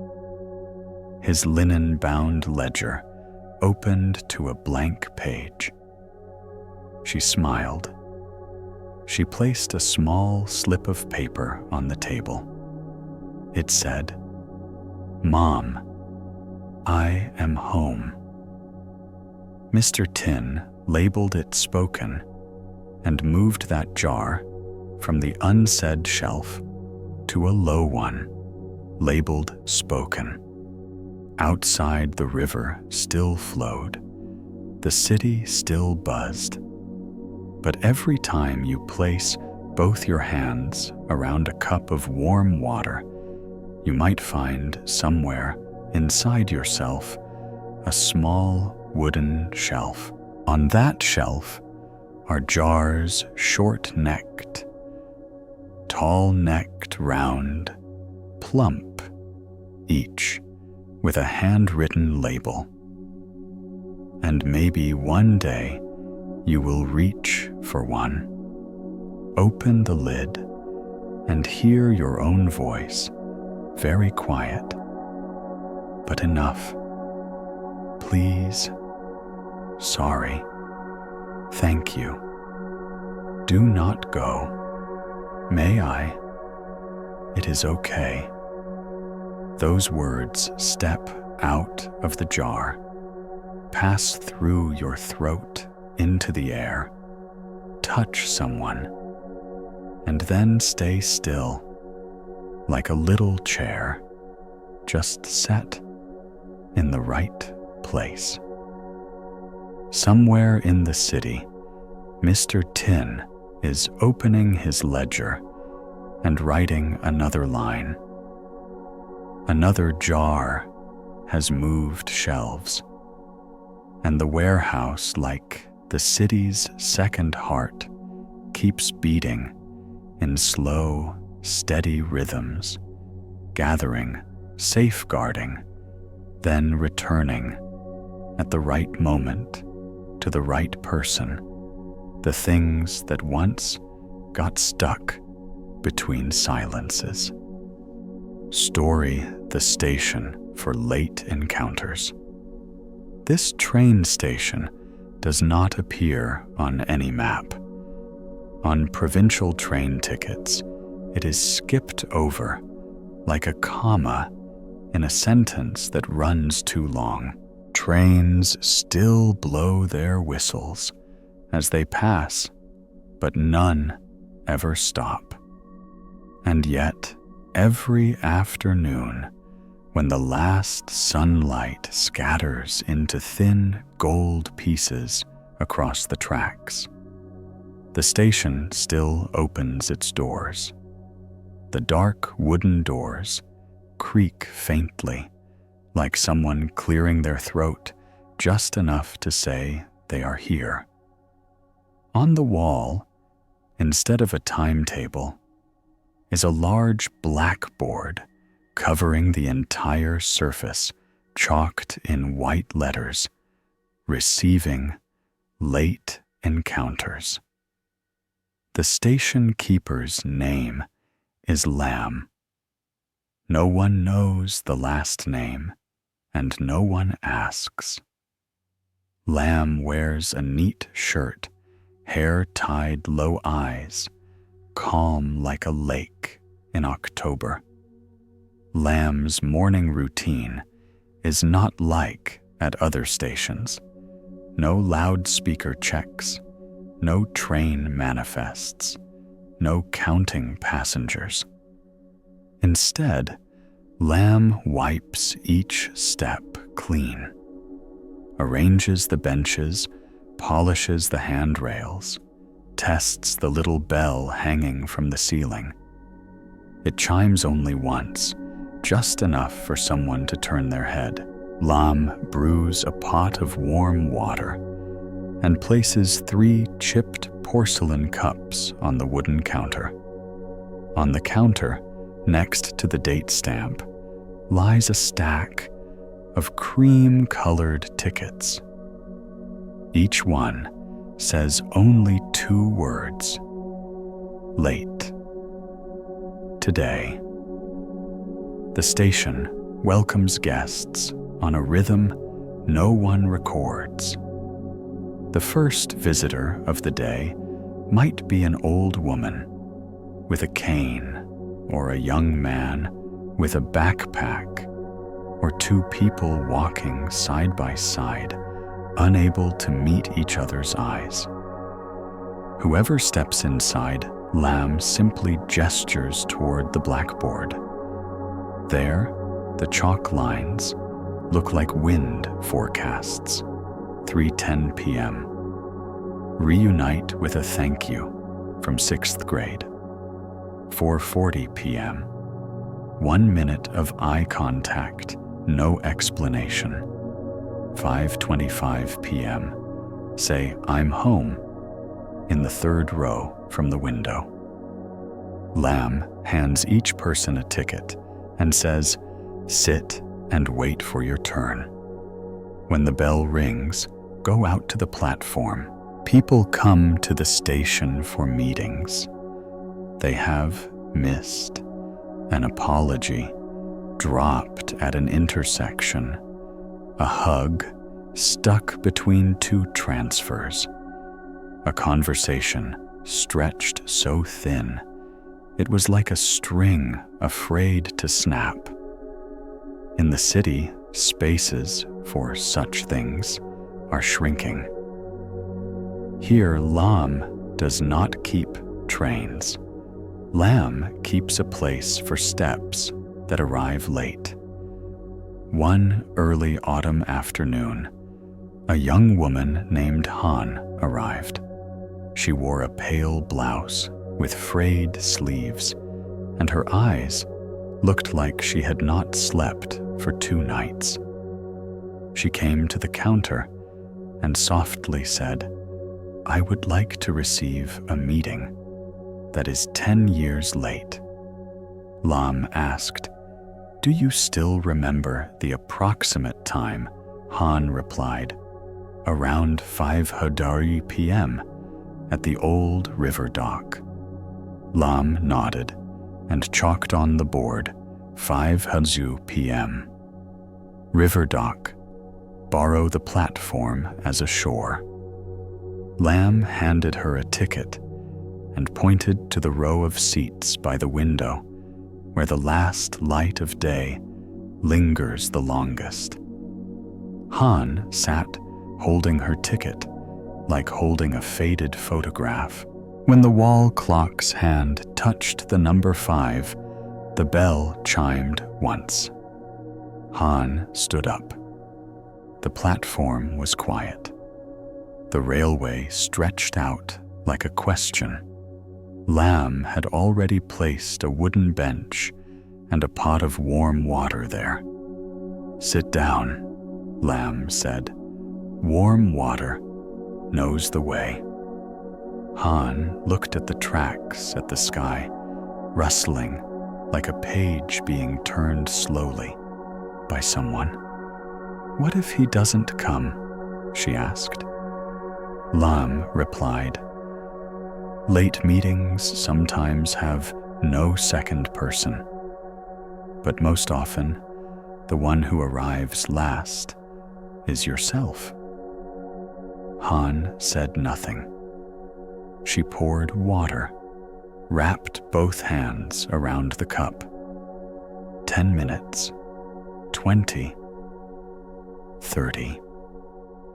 A trail of kitchen smoke drifted in from a distant village, carrying the scent of fresh rice.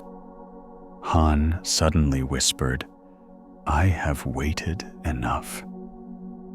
Lam nodded and stamped her ticket with "Arrived." The ink was purple. Han returned the ticket and left through the gate, her shoulders lighter by half a cup of water. The next day, an old photographer stopped by. He carried a worn film camera and said, "I came to take a picture of someone who is no longer here." Lamb pointed to the board and wrote 3:40 p.m. Photograph an empty chair. The man gave a sad smile. "What is the point of photographing an empty chair?" Lamb said, "So the person can return into the photo." At the scheduled time, he went to the platform. Lamb placed the chair in the spot where sunlight outlined it best. The man took the picture. He did not say, "Smile" or "Look here." He just pressed the shutter. When developing the film in the makeshift darkroom in the waiting area, the image slowly appeared: an empty chair, sunlight thin as a scarf draped over the backrest, and beside the armrest, a soft shadow, like a hand that had just let go. The photographer looked and nodded. "That is enough. Some meetings require more than one person." On another afternoon, 4 siblings, 2 brothers, 2 sisters arrived together. They stood before the board, unsure who were they meeting. Lamb asked, "Who would you like to see?" They answered, "Mother." Lamb wrote 6:00 p.m. Call out a shared name, not too loudly. He told them to sit on the 4th bench, the longest one, and when the bell rang, to call out together, "Mom," like placing a bowl gently on the table. They did. No one sobbed aloud, but the word "Mom" was just loud enough for the early wind to carry it away. Later on the bench, Lamb found an old button. He placed it in a tin box labeled "Left Behind Items." People come and see these things: a button, a ribbon, a scrap of paper scribbled tonight, and they understand that late encounters always leave behind small witnesses. One midday, a young man in a suit and polished shoes, breath smelling faintly of mint, walked in. He spoke quickly, as if afraid time might overhear. "I want to meet the person in the mirror from 6 years ago." Lamb looked at him for a long moment, like listening to a train rush past without stopping. Then Lamb wrote on the board, 1:30 p.m. Borrow the waiting room's glass pane as a lake. When the bell rang, Lamb pulled the white curtain and wiped the glass clean. "Sit down," Lamb said. "Do not look straight. Look slightly off to the side, so the old version of you has space." He did. After a while, he chuckled softly, like someone watching a child who once wore shoes backward, now walking the right way. Lamb stamped "Met" on his ticket. He placed it into his wallet, and for the first time, walked slowly toward the door. At the station, Lamb never urges anyone. People may arrive, buy a ticket labeled "Today," then simply sit there, watching the rails until the sunlight has fully fallen. Some arrive 3 times, before they find their name written on the blackboard. Some come once, leave immediately, leaving an old coin on the desk and a blank sheet of paper. Lam collects those sheets, tucks them into a brown-covered notebook, the journal of uncalled names, delays. Occasionally in the evening, Lam opens. It sees no writing, but smells old rain and the iron of the rails. One day, the city had a storm. Clouds swept down low like suitcases not yet closed. Rain pounded and swirled. The station grew half dark. Lam lit the oil lamp. The rain on the tin roof tapped a frantic musical score. Yet in the waiting room, there was a space of stillness, like the person holding the beat at the end of a table. At that moment, a young man ran in his dog soaked through. "One ticket, please," he said, "to meet myself before I lose it." Lam wrote 4:05 p.m. Loosen the hand that grasps. On the platform, Lam placed a towel, asked the young man to dry his dog very slowly, counting from 1 to 30, each number loosening the grip of his hand. When the towel was dry, the rain eased. He smiled, said thanks. The dog shook hard, and water splashed a small circle on the tile floor, round, like a full stop. Sometimes people come to the station to defer. A woman in a floral dress, wearing gloves, said, "I am not ready to meet." Lam nodded, handed her another ticket.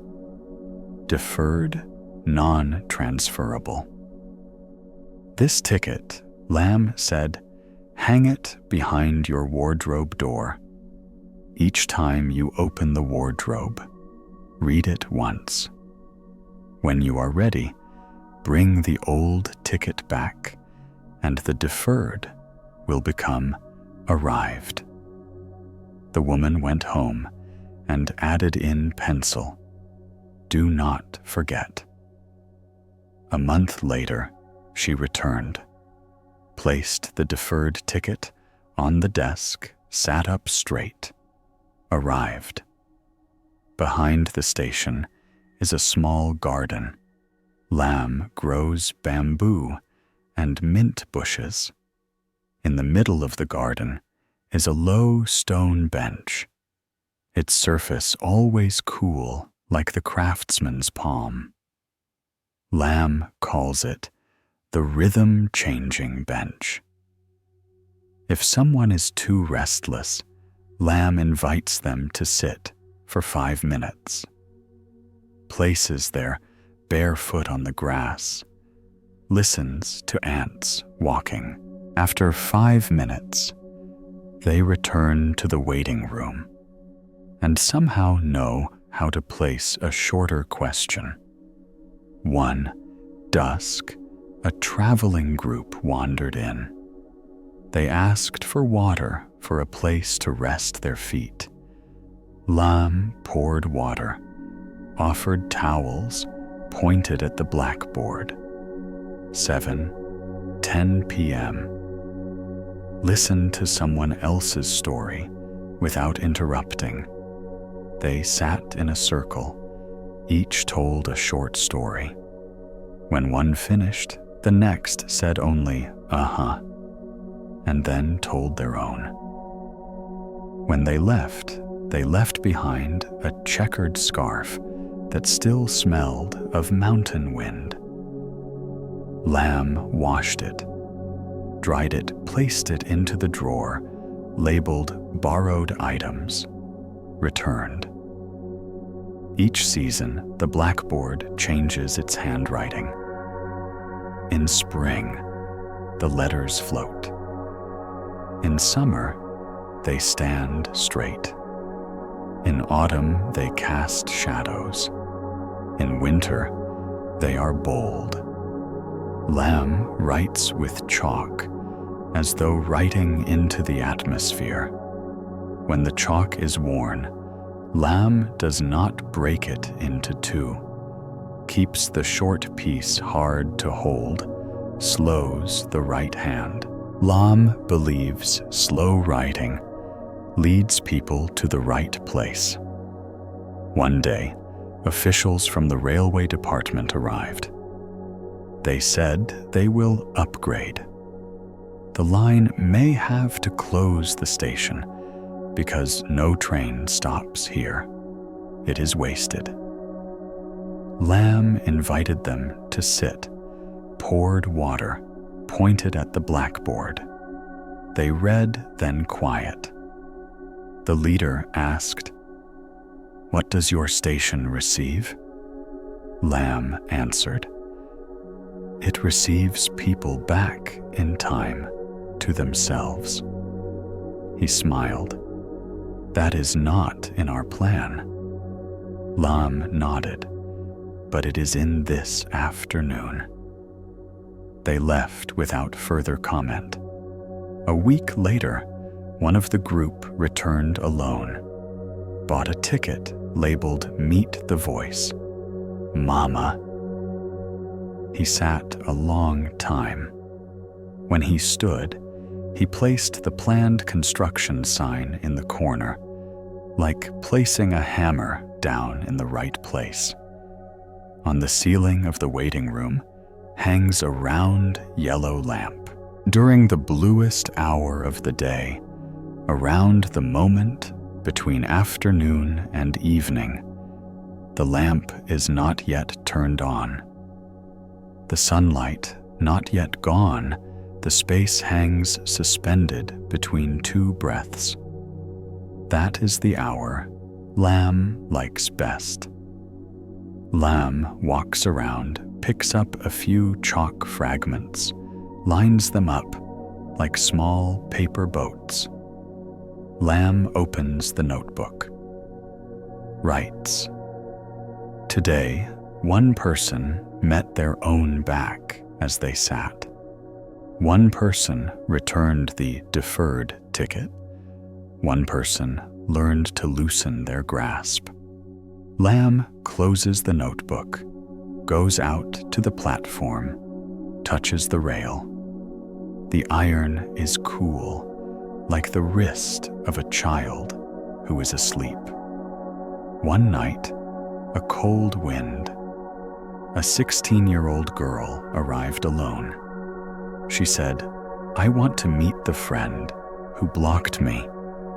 Lamb did not ask, blocked, where only wrote 8. 15 p.m.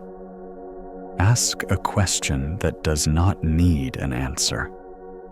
When the bell rang, she went onto the platform, stood at the edge of the step spine, straight, holding the ticket in her hand. She asked clearly, "Are you tired?"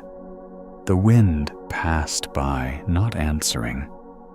But the question pierced nothing. It stayed in the air like a leaf. She exhaled. "I am done," she said. Lamb stamped the ticket. On the way home, she unfastened the knot on her coat collar. Her neck felt a bit warmer. Later, people began sending letters to the station. Thin envelopes, stamps, askew ink, blurred by rain. Inside only one line. "Please, write on the board, 5:25 p.m. Say, 'I apologize,'" Lamb wrote. At that hour, if the sender is not present, Lamb places a small chair on the platform, pours a glass of water, hangs a slip of paper with that line on the back of the chair. The wind passes by and reads. Lamb believes if the wind reads, the rail will remember. One year, the station added a small annex, the late return room. Anyone who once promised, then delayed, enters, takes a slip of paper, writes return, name, item, sticks it on the wall. Each week, Lamb removes a few slips and mails them in envelopes to the promisees. The post office nearby is used to it. Whenever an envelope has late return on it, they stamp it with a blue ink mark, as though a wish for a safe journey. And if you have read this far and still doubt, does the station have a train? It does.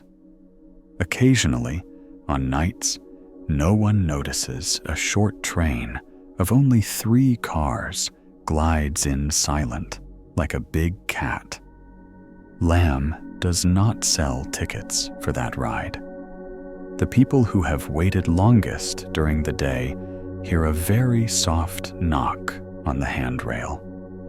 They board, sit in a circle. The train runs down to the sandbank, then returns exactly 10 minutes. Getting off the train, they look at the way home as though it were a newly paved staircase. No one describes how that trip was.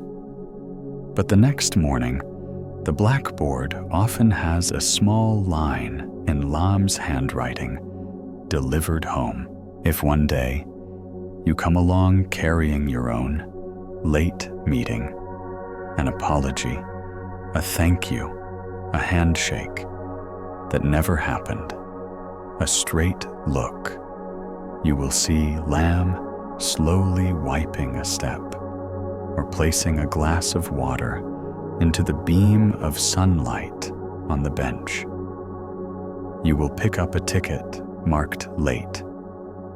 Today, sit at the place. Lamb indicates. Hear a bell, just large enough for the heart to turn.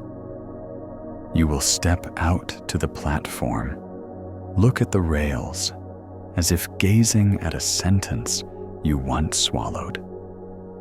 And maybe just before you speak, you will understand the most delayed meeting in life is often the meeting between you and the way you want to live.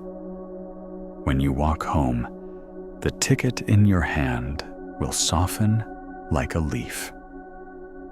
On the blackboard, Lamb adds a line, "Today met." And the station, the nameless station off the map, closes exactly when night catches up, so that by tomorrow morning, when the sun touches the edge of the rail, it opens once more like eyes that have slept enough. Night has fallen, and today's stories have come to a close like a complete breath.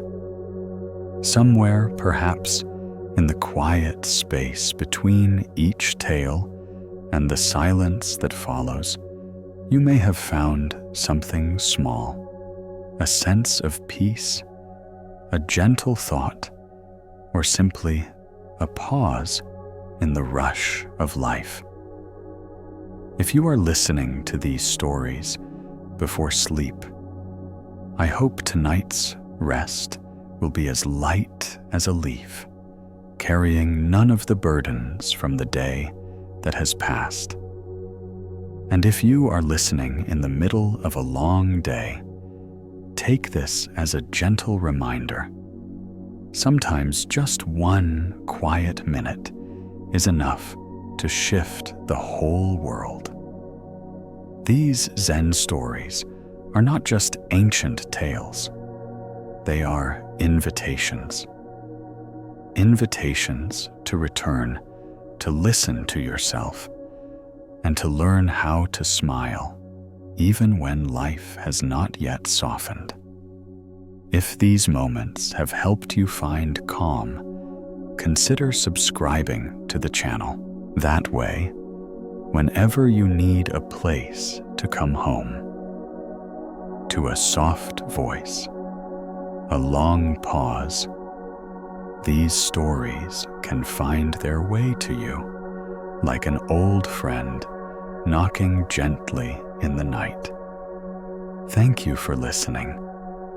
See you again in the next Zen story, where we do not go far, only deeper into ourselves.